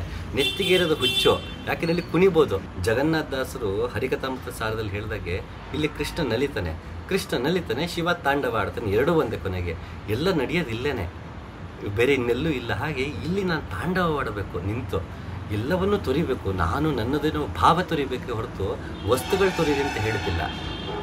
ಯಾರು ವಸ್ತುಗಳನ್ನು, ವಿಷಯಗಳನ್ನು, ವ್ಯಕ್ತಿಗಳನ್ನು ತೊರೆಯದೆ ಭಾವವನ್ನು ತೊರೆಯೋದಕ್ಕೆ ಆಗೋದಿಲ್ವೋ ಅಂಥವರು ಮನೆ ಮಠ ಬಿಟ್ಟು ಸನ್ಯಾಸಾಗಿ ಹೋಗ್ತಾರೆ. ತಪ್ಪು ಅಂತ ಹೇಳೋದು ಅವರ ಸ್ವಭಾವ. ಆದರೆ ಎಲ್ಲರೂ ಅದನ್ನು ಮಾಡಬೇಕು ಅಂತಿಲ್ಲ. ಇಲ್ಲಿ ಇದ್ದುಕೊಂಡೆ, ಸಂಸಾರದಲ್ಲಿ ಇದ್ದುಕೊಂಡೆ, ಹೆಂಡತಿ ಮಕ್ಕಳ ಜೊತೆಗೆ ಇದ್ದುಕೊಂಡೆ, ತಮ್ಮ ಜವಾಬ್ದಾರಿಗಳನ್ನು ನಿಭಾಯಿಸ್ತಾ, ಕೆಲಸಗಳನ್ನ ಮಾಡ್ತಾ ಭಗವಂತನ ಕಾಣ್ಕೋಬೋದು. ಅದು ಸರಳ ಅಲ್ಲ ಅಷ್ಟೇ, ಎಲ್ರಿಗೂ ಸರಳ ಆಗದಿರಬಹುದು. ಆದರೆ ಅದು ಒಂದು ಮಾರ್ಗ ಇದೆ, ಸೂಕ್ತವಾದ ಮಾರ್ಗ ನನ್ನ ಅಭಿಪ್ರಾಯ. ಮೃತ್ಯು ಸಂಹಾರಿಯಾಗಿ ತಾಂಡವದೊಳು ಇರುವನೆ ಕುಂಡಲಿಯ ಮೀರುವನೆ. ಎಲ್ಲವಾಗಲೂ ಹೇಳ್ತಾ ಇರ್ತೀನಿ, ಮೂಲಾಧಾರ, ಸ್ವಾಧಿಷ್ಠಾನ, ಮಣಿಪುರ, ಅನಾಹತ, ವಿಶುದ್ಧಿ, ಆಜ್ಞಾಚಕ್ರ, ಸಹಸ್ರಾರ. ಇಲ್ಲಿಂದ ಮೂಲಾಧಾರದಿಂದ ಮೇಲೆ ಏರ್ತಾ ಹೋಗಬೇಕು. ಅದಕ್ಕೆ ಯೋಗ ಮಾರ್ಗಗಳಿದೆ. ಅಲ್ಲಿಂದ ಏರಿ ಕೊನೆಗೆ ಇಲ್ಲಿ ತಾಂಡವವಾಡಬೇಕು ಅವನು. ಆಗ ಮಾತ್ರ ಅವನು ಬ್ರಹ್ಮ. ಪುಸ್ತಕವನ್ನು ಮುಚ್ಚಲಿಲ್ಲ ತಾನ ಪುಸ್ತಕದೊಳಗೆಲ್ಲ, ಶಿವನಾಗಲಿಲ್ಲ ಕೇಶವನಾಗಲಿಲ್ಲ. ಬರೀ ಓದು ಓದು ಓದು, ಓಶೋನ್ ಓದು, ಜಿಬ್ರಾನ್ನ ಓದು, ಮಂಕುತಿಮ್ಮನ ಕಗ್ಗ ಓದು, ವೇದಗಳನ್ನ ಓದು, ಕುರಾನ್ ಓದು, ಬೈಬಲ್ ಓದು, ಏನೇ ಮಾಡಿದ್ರು ಬರೀ ಓದ್ಕೊಂಡು ಕೂತ್ಕೊಂಡ್ರೆ ಪ್ರಯೋಜನ ಇಲ್ಲ. ಬರೀ ವೇದ ಅಧ್ಯಯನ ಅಲ್ಲ, ವೇದ ಅಭ್ಯಾಸ. ಎಲ್ಲರೂ ವೇದ ಅಧ್ಯಯನ ಮಾಡ್ಕೊಂಡು ಕೂತ್ಕೊಂಡ್ರೆ ಪ್ರಯೋಜನಕ್ಕೆ ಬರಲ್ಲ. ಆಗ ಮತಾಚಾರಗಳಾಗ್ತಾರೆ. ನನ್ನ ಮತ ಸರಿ, ನಿನ್ನ ಮತ ಸರಿ, ವೇದದಲ್ಲಿ ಇದು ಹೇಳಿದೆ, ಇದು ಇಲ್ಲ, ಅದು ಹೇಳಿದೆ, ನಾವು ಹೇಳಿದ್ದೆ ಸರಿ ಅಂತ ಕಿತ್ತಾಡ್ತಿರ್ತಾರೆ ಪಂಡಿತರು. ಅದನ್ನು ಮತ್ತೆ ನಂಬ್ಕೊಂಡು ಜನಗೆ ಕೊನೆಗೆ ಅದನ್ನು ಫಾಲೋ ಮಾಡೋರು ಕೂಡ ನಮ್ಮ ಮತನೇ ಸರಿ ಅಂತ ಕಿತ್ತಾಡ್ತಿರ್ತಾರೆ. ಧರ್ಮದ ಹೆಸರಲ್ಲಿ, ಮತಗಳ ಹೆಸರಲ್ಲಿ ಜಗಳ ಮಾಡ್ತಾರೆ, ಹಾನಿ ಮಾಡ್ತಾರೆ ಹೊರತು ಒಳಗಿರುವ ಅರ್ಥ ಅವ್ರಿಗೆ ತಿಳಿಯೋದೇ ಇಲ್ಲ. ಹಾಗಾಗಿ ಪುಸ್ತಕವನ್ನು ಮುಚ್ಚಬೇಕು, ಒಂದು ಹಂತದ್ರಿಗೂ ಓದಬೇಕು. ಅವ್ರು ಪುಸ್ತಕನ ಓದಬೇಡಿ ಅಂತ ಹೇಳ್ತಿಲ್ಲ, ಪುಸ್ತಕವನ್ನು ಮುಚ್ಚಲಿಲ್ಲ ಅಂತಂದರೆ ಓದಿ, ಆದರೆ ಅದಕ್ಕೊಂದು ಮಿತಿ ಇರುತ್ತೆ. ಆ ಮಿತಿ ತಲುಪಬೇಕು. ಓದಿ ಓದಿ ಓದಿ ಓದಿ ಸಾಕನ್ನಿಸ್ಬೇಕು. ಇದರಿಂದ ನನಗೆ ಸಿಗೋದಿಲ್ಲ, ಇದರಿಂದ ಅನುಭವ ಸಿಗ್ತಿಲ್ಲ ಅಂತ ಪುಸ್ತಕವನ್ನು ಮುಚ್ಚಬೇಕು. ಬೇಸಿಕ್ ಜ್ಞಾನ ಬೇಕು, ಯಾವ ಶಾಸ್ತ್ರಜ್ಞಾನ ಬೇಕು. ಆಯಾ ಧರ್ಮಗಳಲ್ಲಿ ಎಲ್ಲದರಲ್ಲೂ ಭಗವಂತನನ್ನು ತಲುಪುವಂತಹ ಮಾರ್ಗಗಳನ್ನು ಎಲ್ಲ ಧರ್ಮಗಳಲ್ಲೂ ಅವರವರ ಶಾಸ್ತ್ರಗಳಲ್ಲಿ ಕೊಟ್ಟಿರ್ತಾರೆ. ಅದನ್ನು ತಿಳಿದು ಪುಸ್ತಕವನ್ನು ಮುಚ್ಚಿ ಅಭ್ಯಾಸಕ್ಕೆ ತೊಡಗಬೇಕು. ಬರೀ ಅಧ್ಯಯನದಿಂದ ಸಾಕಾಗಲ್ಲ, ಅಧ್ಯಯನ ಆಗಬೇಕು, ಅದ ನಂತರ ಅಭ್ಯಾಸಕ್ಕೆ ತೊಡಕೋಬೇಕು. ತಾನ ಪುಸ್ತಕದೊಳಗೆಲ್ಲ ಶಿವನಾಗಲಿಲ್ಲ ಕೇಶವನಾಗಲಿಲ್ಲ. ಅದು ಓದಬೇಕು. ಅದರಲ್ಲಿ ಏನೇನೆಲ್ಲ ಕೊಟ್ಟಿದೆ, ವೇದದಲ್ಲಿ ಜ್ಞಾನವನ್ನು ಕೊಟ್ಟಿದೆ, ಅದನ್ನು ತಿಳಿದು ನಾನೇ ಆಗಬೇಕದು, ಅದನ್ನು ಅನುಭವಕ್ಕೆ ತಗೋಬೇಕು. ಶಿವನೂ ಆಗಲಿಲ್ಲ ಕೇಶವನೂ ಆಗಲಿಲ್ಲ. ಕೇಶವ ಕ ಈ ಶಾವ ಮೂರು ಇಷ್ಟರಿಂದ ಆಗಿರುವಂಥದ್ದು. ಬ್ರಹ್ಮ ವಿಷ್ಣು ಮಹೇಶ್ವರರ ರೂಪ, ಅಷ್ಟನ್ನು ಒಳಗಿರುವಂತಹ ರೂಪ ಭಗವಂತ ಪರಮಾತ್ಮ. ಅದೇ ನೀನು ಆಗಲಿಲ್ಲ ಅಂತಂದರೆ ಪುಸ್ತಕದಲ್ಲಿ ಯಾರ ಬಗ್ಗೆ ಹೇಳಿದರೆ, ಭಗವಂತನ ಬಗ್ಗೆ ಹೇಳಿದರೆ ಅವನನ್ನು ನೀನು ಕಂಡ್ಕೋಬೇಕು. ಇಲ್ಲ ನೀನು ಬ್ರಹ್ಮನಾಗೋದಕ್ಕೆ ಸಾಧ್ಯ ಇಲ್ಲ. ಬರೀ ಅಹಂ ಬ್ರಹ್ಮಾಸ್ಮಿ ಅಂದ ತಕ್ಷಣ ಬ್ರಹ್ಮನ ಆಗಲ್ಲ, ಅದು ಸಾಧ್ಯ ಇಲ್ಲ. ಅದನ್ನು ಅನುಸಂಧಾನ ಮಾಡಬೇಕು, ನಾನೇ ಕಂಡ್ಕೋಬೇಕು ಒಳಗಡೆ. ಕಂಡುಕೊಳ್ಳದೆ ಸುಮ್ಮನೆ ಹೇಳಿದ್ರೆ ಪ್ರಯೋಜನಕ್ಕಿಲ್ಲ ಅಂತ ಹೇಳ್ತಾ ಇದ್ದಾರೆ. ಸುಸ್ತುಗಳು ಬಯಲಾಗಲಿಲ್ಲ, ಪರವಸ್ತುವೆಂಬುವ ನುಡಿ ಒಳಗಾಗಲಿಲ್ಲ, ತನ್ನೊಳಗಾಗಲಿಲ್ಲ. ಸುಸ್ತುಗಳು ಬಯಲಾಗಲಿಲ್ಲ. ಈ ಚಿತ್ತ ವೃತ್ತಿ ಇದೆಯಲ್ಲ, ಇದರಿಂದ ಆಯಾಸ ಹೊಂದ್ತಾ ಇರ್ತೀವಿ ನಾವು. ಒಂದು ಕ್ಷಣಕ್ಕೆ ಸಾವಿರಾರು ಥಾಟ್ಸ್ ನಮ್ಮಲ್ಲಿ ಮೂಡ್ತಾನೆ ಇರುತ್ತೆ. ಚಿತ್ತವೃತ್ತಿ ಅಂತ ಅದರಿಂದ ನಾವು ವಿರೋಧ, ಚಿತ್ತವೃತ್ತಿ ವಿರೋಧ ಅಂತ ಪತಂಜಲಿ ಯೋಗ ಸೂತ್ರದಲ್ಲಿ ಹೇಳ್ತಾನೆ. ನಾವು ಆ ಚಿತ್ತವೃತ್ತಿ ಇದೆಯಲ್ಲ, ಥಾಟ್ ಸುಮ್ಮನೆ ನಡೀತಾನೆ ಇರುತ್ತಲ್ಲ, ಯಾವಾಗಲೂ ಯೋಚನೆ ನಡೀತಿರುತ್ತಲ್ಲ, ಅದು ಕಂಡ್ಕೊಂಡಿರ್ತೀವಿ, ನಾನೇ ಯೋಚನೆ ಮಾಡ್ತಿದ್ದೀವಿ ಅಂತ ಅನ್ಕೋತೀವಿ. ಮನಸ್ಸು, ಬುದ್ಧಿ, ಅಹಂಕಾರ ಅನ್ನೋ ಹಂತಗಳಿದೆ ಅಂತ ತಿಳಿಯದೆ ಮನಸ್ಸು ಯೋಚನೆ ಮಾಡ್ತಿದ್ರು ನಾನೇ ಯೋಚನೆ ಮಾಡ್ತೀನಿ ಅನಿಸುತ್ತೆ, ಬುದ್ಧಿ ಯೋಚನೆ ಮಾಡ್ತಿದ್ರು ಅದು ನಾನೇ ಅನಿಸುತ್ತೆ, ನನ್ನ ಅಹಂಕಾರ ಯೋಚನೆ ಮಾಡೋದು ನಾನೇ ಅನಿಸುತ್ತೆ. ಆದರೆ ಬುದ್ಧಿ, ಮನಸ್ಸು ಮತ್ತು ಅಹಂಕಾರ ಇದು ನಾನಲ್ಲ, ಈ ದೇಹ ನಾನೂ ಅಲ್ಲ, ನನ್ನದು ಅಲ್ಲ ಅನ್ನೋ ಭಾವ ಮೂಡಿದಾಗೆ ಈ ಮನಸ್ಸು ನಾನಲ್ಲ, ಈ ಬುದ್ಧಿಯೂ ನಾನಲ್ಲ, ಈ ಅಹಂಕಾರವೂ ನಾನಲ್ಲ ಅನ್ನೋ ಭಾವ ಮೂಡಿಲ್ಲ ಅಂತಂದರೆ ಅವುಗಳಿಗೆ ಹೇಗೆ ಯೋಚನೆ ಮಾಡುತ್ತೋ, ಯಾವ ಥಾಟ್ಸ್ನ ಮೂಡಿಸುತ್ತೋ ನಾನೇ ಅದನ್ನು ಯೋಚನೆ ಮಾಡ್ತೀನಿ ಅನ್ಕೋತೀನಿ. ನಾನು ಆಯಾಸ ಆಗುತ್ತೆ, ಬಳಲ್ತೀನಿ ನಾನು. ಇಲ್ಲಿ ಚೆನ್ನಲ್ಲಿ ತಣಿಸ್ತಾ ಹುಲ್ಲು ಬಯಲಿಂದ ಇನ್ನೊಂದಕ್ಕೆ ನೆಗೆದು ಮೆಲ್ಲನೆಗೆ ಧಾವಿಸುತ್ತಾ ದಣಿವ ಕರುವನ್ನು ಪೋಲ್ತಡೆ. ಎಲ್ಲಿಯೋ ಸುಖನಿಗೆ ಮಂಕುತಿಮ್ಮ ಅಂತ ಗುಂಡಪ್ಪ ಕೇಳ್ತಾರೆ. ದಣಿವ ಕರುವನ್ನು ಪೋಲ್ತಡೆ. ಇಲ್ಲಿ ಚೆನ್ನಾಗಿರುತ್ತೆ, ಇಲ್ಲಿ ಹಸಿರು ಹುಲ್ಲು ತಿಂತಾ ಇರ್ತಿರುತ್ತೆ ಕರು, ಅಲ್ಲಿಂದ ಮತ್ತೆ ಆ ಕಡೆ ಹುಲ್ಲು ಚೆನ್ನಾಗಿದೆ ಅಂತ ಅಲ್ಲಿ ತಿನ್ನಕ್ಕೆ ಹೋಗುತ್ತಂತೆ. ಹೀಗೆ ಅಲ್ಲಿಂದ ಇಲ್ಲಿಗೆ ಹೇಗೆ ಕರು ಹಾರಿ ದಣಿವಾಗುತ್ತೋ ಹಾಗೆ ಮನುಷ್ಯ ಇಲ್ಲಿ ಚೆನ್ನಾಗಿರುತ್ತೆ, ಅಲ್ಲಿ ಚೆನ್ನಾಗಿರುತ್ತೆ ಅಂತ ಎಲ್ಲ ಕಡೆ ಸುಖವನ್ನು ಹುಡುಕ್ತಾ, ನೆಮ್ಮದಿಯನ್ನು ಹುಡುಕ್ತಾ, ಶಾಂತಿಯನ್ನು ಹುಡುಕ್ತಾ, ಆಸ್ತಿ ಅಂತಸ್ತುಗಳನ್ನ ಹುಡುಕ್ತಾ ದಣಿವಾಗ್ತಿರುತ್ತೆ ಅವನಿಗೆ. ಸುಸ್ತುಗಳು ಬಯಲಾಗಲಿಲ್ಲ. ಈ ಚಿತ್ತವೃತ್ತಿ ಏನಿದೆ ಇದು ನಾನಲ್ಲ, ನಾನು ಯೋಚನೆ ಮಾಡ್ತಾ ಇಲ್ಲ, ಈ ಯೋಚನೆಗಳು ನನ್ನ ಮೇಲೆ ಹೇರಲ್ಪಟ್ಟಿವೆ ಅಂತ ಆ ಸತ್ಯ ಬಯಲಾಗಬೇಕು. ಸುಸ್ತುಗಳು ಬಯಲಾಗಲಿಲ್ಲ, ಅದಾಗಿಲ್ಲ ಅಂದರೆ ನಾನು ಬ್ರಹ್ಮನಾಗಕ್ಕೆ ಸಾಧ್ಯ ಇಲ್ಲ. ಚಿತ್ತವೃತ್ತಿ ನಿಲ್ಲಿಸಬೇಕು. ಈ ಥಾಟ್ಸ್ ಏನು ನಡೀತಿರುತ್ತೆ, ಮನಸ್ಸಿಂದ ನಡೀತಿರುತ್ತೆ, ಅದು ವೃತ್ತಿ ನಿಲ್ಲಬೇಕು, ಅಮನಸ್ಕ ಸ್ಥಿತಿಗೆ ತಲುಪಬೇಕು. ಅಲ್ಲಿ ಯಾವ ಥಾಟ್ಸು ಇರೋದಿಲ್ಲ. ಈ ಭೀಷ್ಮಾಚಾರ್ಯರು ಉತ್ತರಾಯಣದಲ್ಲೇ ನಾನು ದೇಹ ಬಿಡ್ತೀನಿ, ಸ್ವರ್ಗದ ಭಾಗ ತೆಗೆದಿರುತ್ತೆ ಅಂತ ಹೇಳ್ತಾರೆ. ಉತ್ತರಾಯಣ ಅಂತಂದರೆ ಉತ್ತರಾಯಣ ಇಲ್ಲಿ ತೆಗಿಬೇಕು. ಉತ್ತರಾಯಣದಲ್ಲಿ ಇಲ್ಲಿ ತೆಗಿಯೋರ್ಗೂ ಕಾಯ್ತಾರೆ. ಯಾಕೆಂದರೆ ತನ್ನಲ್ಲಿ ಅಷ್ಟು ದಿನದ ದೇಹದಲ್ಲಿ ಅಂಟ್ಕೊಂಡಿತ್ತಲ್ಲ ಅದೆಲ್ಲ ಕಲ್ಮಶಗಳು, ಅದೆಲ್ಲ ಬಾಣ ಬಿಟ್ಟು ದೇಹದಿಂದ ಹೋಗ್ತಾ ಇದೆ ಹೊರಗೆ. ತನ್ನ ಪಾಪಕರ್ಮಗಳು, ಮತ್ತೊಂದು ಸಂಸ್ಕಾರ, ಇಲ್ಲಿ ಇಷ್ಟು ದಿನ ಏನು ಬಂದಿತ್ತು ಅದನ್ನೆಲ್ಲ ಕಳ್ಕೊಂಡು ಏರ್ತಾ ತಾನು ಯೋಗ ನಿದ್ರೆಯಲ್ಲಿ ಮಲಗಿರ್ತಾರೆ ಶರಮಂಚದಲ್ಲಿ. ಅಲ್ಲಿ ತಾನು ಉತ್ತರಾಯಣಕ್ಕೆ ಕಾಯ್ತಾರೆ. ಯಾವಾಗ ಇಲ್ಲಿಗೆ ಅವ್ರು ತಲುಪ್ತಾರೆ, ಇಲ್ಲಿ ಭಾಗ ತೆಗೆಯುತ್ತೆ ಬ್ರಹ್ಮರಂಧ್ರದಲ್ಲಿ, ಅವರಲ್ಲಿಂದ ಮೇಲಕ್ಕೆ ಹೋಗ್ತಾರೆ ಯೋಗ ರೀತಿಯಲ್ಲಿ. ಉತ್ತರಾಯಣ ಅಂದ ತಕ್ಷಣ ದಕ್ಷಿಣಾಯಣ ಅಂದ ತಕ್ಷಣ ಪಂಚಾಂಗದಲ್ಲಿ ಹುಡುಕ್ಬಿಟ್ಟು ನಾವು ಉತ್ತರಾಯಣದಲ್ಲಿ ನಾವು ಸತ್ತರೆ ನಾವು ಸ್ವರ್ಗಕ್ಕೆ ಹೋಗಕ್ಕೆ ಬ್ರಹ್ಮಲೋಕಕ್ಕೆ ಹೋಗಕ್ಕೆ ಸಾಧ್ಯ ಇಲ್ಲ, ಅಂದರೆ ವೈಕುಂಠಕ್ಕೆ ಹೋಗಕ್ಕೆ ಸಾಧ್ಯ ಇಲ್ಲ. ಮಾಡಿದ್ರೆ ಕೆಲವರು ವೈಕುಂಠ ಏಕಾದಶಿ ದಿನ ಸತ್ತೋಗ್ಬಿಟ್ರೆ ವೈಕುಂಠಕ್ಕೆ ಹೋಗ್ತಾರೆ ಅಂತ. ಜೀವನ ಪೂರ್ತಿ ಮಾಡ್ಬಿಟ್ಟು ನಾನು ವೈಕುಂಠ ಏಕಾದಶಿ ದಿನ ಸತ್ತೋಗ್ಬಿಟ್ರೆ ಅದು ದೇವ್ರು ಒಪ್ಕೋತಾನೆ ಅಂತಂದರೆ ದೇವರೇ ಸರಿಗಿಲ್ಲ ಅಂತ ಆಗ್ಬಿಡುತ್ತೆ. ಯಾಕೆಂದರೆ ಇಷ್ಟು ದಿನ ಮಾಡಿದ ಕರ್ಮಗಳಿಗೆ ಫಲ ಅನುಭವಿಸೋದು ಯಾರು? ಹಾಗಾದ್ರೆ ಮಾಡೋದೆಲ್ಲ ಎಲ್ಲ ಪಾಪಗಳು ಮಾಡಿ ನಾವು ಆರಾಮ ದೇವರು ಎತ್ಕೋತಾನೆ ಅಂತಂದರೆ ಅವನ ಕರ್ಮ ಸಿದ್ಧಾಂತಕ್ಕೆ ವಿರುದ್ಧವಾಗುತ್ತೆ. ನಾನು ಮಾಡಿದ್ದು ನಾನು ಅನುಭವಿಸ್ಲೇಬೇಕಲ್ವ. ಮಾಡಿದ್ದು ಮಹಾರಾಯ ಅಂದಂಗೆ ನಾನು ಪುಣ್ಯಕರ್ಮಗಳಾಗಲಿ ಪಾಪಕರ್ಮಗಳಾಗಲಿ ಅನುಭವಿಸೇ ತೀರಬೇಕು. ಅದನ್ನು ಟ್ಯಾಲಿ ಮಾಡಿಕೊಂಡೆ ಮೇಲಕ್ಕೆ ಹೋಗಬೇಕು ಅಂದಾಗ ನಾನು ಎಲ್ಲ ಪಾಪಕರ್ಮಗಳು ನಾನು ಅನುಭವಿಸ್ತೇನೆ. ನಾನು ಸುಮ್ಮನೆ ವೈಕುಂಠ ಏಕಾದಶಿ ನಾನು ನೇಣಾಕೊಂಡು ಸತ್ತೋಗ್ಬಿಟ್ಟೆ, ಅಥವಾ ಸುಮ್ಮನೆ ಅವತ್ತು ಅನಾರೋಗ್ಯ ಬಂದಿತ್ತು, ಆಯಸ್ಸು ಮುಗಿದಿತ್ತು, ಅವರು ವೈಕುಂಠ ಏಕಾದಶಿ ದಿನ ತೀರ್ಕೊಂಡ್ರಪ್ಪ, ವೈಕುಂಠಕ್ಕೆ ಹೋಗ್ಬಿಟ್ರು ಅಂತಂದರೆ ತಪ್ಪಾಗತ್ತದು. ನನ್ನ ಕರ್ಮದಿಂದ ಉಂಟಾದ ಫಲಗಳನ್ನು ಅನುಭವಿಸಿ ಮತ್ತೆ ಹೊಸದಾಗಿ ನಾನು ಯಾವ ಕರ್ಮದಿಂದ ಫಲಗಳನ್ನು ಹುಟ್ಟು ಹಾಕದೆಯೇ ಟ್ಯಾಲಿ ಮಾಡಿಕೊಂಡು ಹೊಸದಾಗಿ ಯಾವುದನ್ನೂ ಮಾಡದೆಯೇ ನಿಷ್ಕಾಮದಿಂದ ನನ್ನ ಕರ್ಮವನ್ನು ಆಚರಿಸಿ ಹೊಸ ಫಲಗಳನ್ನು ಉಂಟು ಮಾಡಿಕೊಳ್ಳದೆ ಟ್ಯಾಲಿ ಮಾಡ್ಕೊಂಡು ಝೀರೋ ಅಕೌಂಟ್ ಮಾಡ್ಕೊಂಡು ಹೋದಾಗ ಮಾತ್ರ ಸಾಧ್ಯ. ಅವನವತ್ತು ಗ್ರಹಣ ಇದ್ದ ದಿನ ಹೋಗಲಿ, ಅಮಾವಾಸ್ಯೆ ಇದ್ದ ದಿನ ಬೇಕಾದ್ರೆ ಹೋಗಲಿ, ಅವನವತ್ತು ವೈಕುಂಠಕ್ಕೆ ಹೋಗ್ತಾನೆ. ಪಾಪಕರ್ಮಗಳು ಪುಣ್ಯಕರ್ಮಗಳು ಇವೆಲ್ಲ ಇಟ್ಕೊಂಡು ವೈಕುಂಠ ಏಕಾದಶಿ ದಿನ ಸತ್ರು ವೈಕುಂಠ ಹೋಗಕ್ಕೆ ಸಾಧ್ಯ ಇಲ್ಲ. ಸುಸ್ತುಗಳು ಬಯಲಾಗಲಿಲ್ಲ, ಪರವಸ್ತುವೆಂಬುವ ನುಡಿಯೊಳಗಾಗಲಿಲ್ಲ, ತನ್ನೊಳಗಾಗಲಿಲ್ಲ. ಪರವಸ್ತುವೆಂಬುವ ನುಡಿ ಅಂತಾರೆ. ನುಡಿ ಅಂದರೆ ವಾಕ್ ಅಂದರೆ ಶಬ್ದ ಅಂದರೆ ಓಂಕಾರ. ಅದೇ ಪರಮವಸ್ತು, ಅದರಿಂದನೇ ಎಲ್ಲವೂ ಆಗಿರೋದು. ನುಡಿ ಅನ್ನೋ ಒಂದು ಕನ್ನಡ ಪದದಿಂದ ಪರವಸ್ತುವೆಂಬ ನುಡಿ ಇದೆಯಲ್ಲ, ಎಷ್ಟು ಚೆನ್ನಾಗಿ ಅದನ್ನು ಬಿಡಿಸಿ ಹೇಳ್ತಾರೆ ನೋಡಿ ಕನ್ನಡದಲ್ಲಿ, ತಿರುಳು ಕನ್ನಡದಲ್ಲಿ. ತುಂಬ ಅದ್ಭುತ. ಇದನ್ನು ಯಾಕೆ ಸಾಧ್ಯ ಆಗುತ್ತೆ ಅವ್ರ ಕೈಲಿ ಅಂದರೆ ಅವರದನ್ನು ಅನುಭವಕ್ಕೆ ತಗೊಂಡಿದ್ದಾರೆ. ಹಾಗಾಗಿ ಅವರಿಗೆ ಯಾವ ಭಾಷೆಯನ್ನೇ ಕೊಡಿ, ಆ ಭಾಷೆಯಲ್ಲಿ ಅನುಭವವನ್ನು ಕಟ್ಟಿಕೊಟ್ಟು ಆ ಭಾಷೆಯಲ್ಲೇ ದೈವತ್ವವನ್ನು 10 ಜನಕ್ಕೆ ಹಂಚೋದಕ್ಕೆ ಶಕ್ತಿಯಾಗಿ ಬರುತ್ತೆ. ಅಂದರೆ ಭಾಷೆಯಲ್ಲಿ ಇರುವ ಶಕ್ತಿಯ ಜೊತೆಗೆ ತನ್ನ ಅನುಭವದ ಶಕ್ತಿ ಮತ್ತು ಅಭಿವ್ಯಕ್ತಿತ್ವದ ಶಕ್ತಿಯೇ ಕಾರಣ ಆಗಿರುತ್ತೆ. ಪರವಸ್ತುವೆಂಬುವ ನುಡಿ ಅಂದರೆ ಓಂಕಾರ. ಈ ಓಂಕಾರ ನನ್ನೊಳಗೆ ಇರುತ್ತೆ, ಅದು ನಾನು ಕಂಡ್ಕೋಬೇಕು. ತನ್ನೊಳಗಾಗಲಿಲ್ಲ ಅದು ನಾನು ಯಾವತ್ತು ನನ್ನೊಳಗೆ ಓಂಕಾರವನ್ನು ಯೋಗ ಮಾರ್ಗದಲ್ಲಿ ಆಲಿಸುವುದಿಲ್ಲವೋ ನಾನು ಪರಬ್ರಹ್ಮನಾಗೋದಕ್ಕೆ ಸಾಧ್ಯವೇ ಇಲ್ಲ, ಬ್ರಹ್ಮನಾಗೋಕ್ಕೆ ಸಾಧ್ಯವಿಲ್ಲ. ನನ್ನೊಳಗಿರುವ ಓಂಕಾರವನ್ನು ನಾನು ಕೇಳಬೇಕು. ಯಾಕೆ ಕೇಳಲ್ಲ ಅಂದರೆ ತಲೆಯೊಳಗೆ ನೆರೆದಿಹವು 106 ಹಕ್ಕಿಗಳು, ಗಿಳಿಕೋಗೆ ಕಾಗೆ ಕೋಗಿಲೆ ಹದ್ದು ನವಿಲು, ಕಿಲಕೆಲನೆ ಗೊರಗೊರನೆ ಕಿರಿಚಿ ಕೂಗುತ್ತಿಹವು, ನೆಲೆಗೆಲೆ ನಿದ್ದೆಗೆಲ್ಲ ಮಂಕುತಿಮ್ಮ ಅಂತ ಗುಂಡಪ್ಪ ಕೇಳ್ತಾರೆ. ನನ್ನೊಳಗೆ ಇಷ್ಟೆಲ್ಲ ಚಿತ್ತವೃತ್ತಿ ಇರೋವಾಗ ಹಲವಾರು ಥಾಟ್ಸ್ ಎಲ್ಲ ಓಡ್ತಿರುತ್ತೆ, ನನ್ನ ಮನಸ್ಸಲ್ಲಿ ಏನೇನೋ ಕೇಳಿಸ್ತಿರುತ್ತೆ.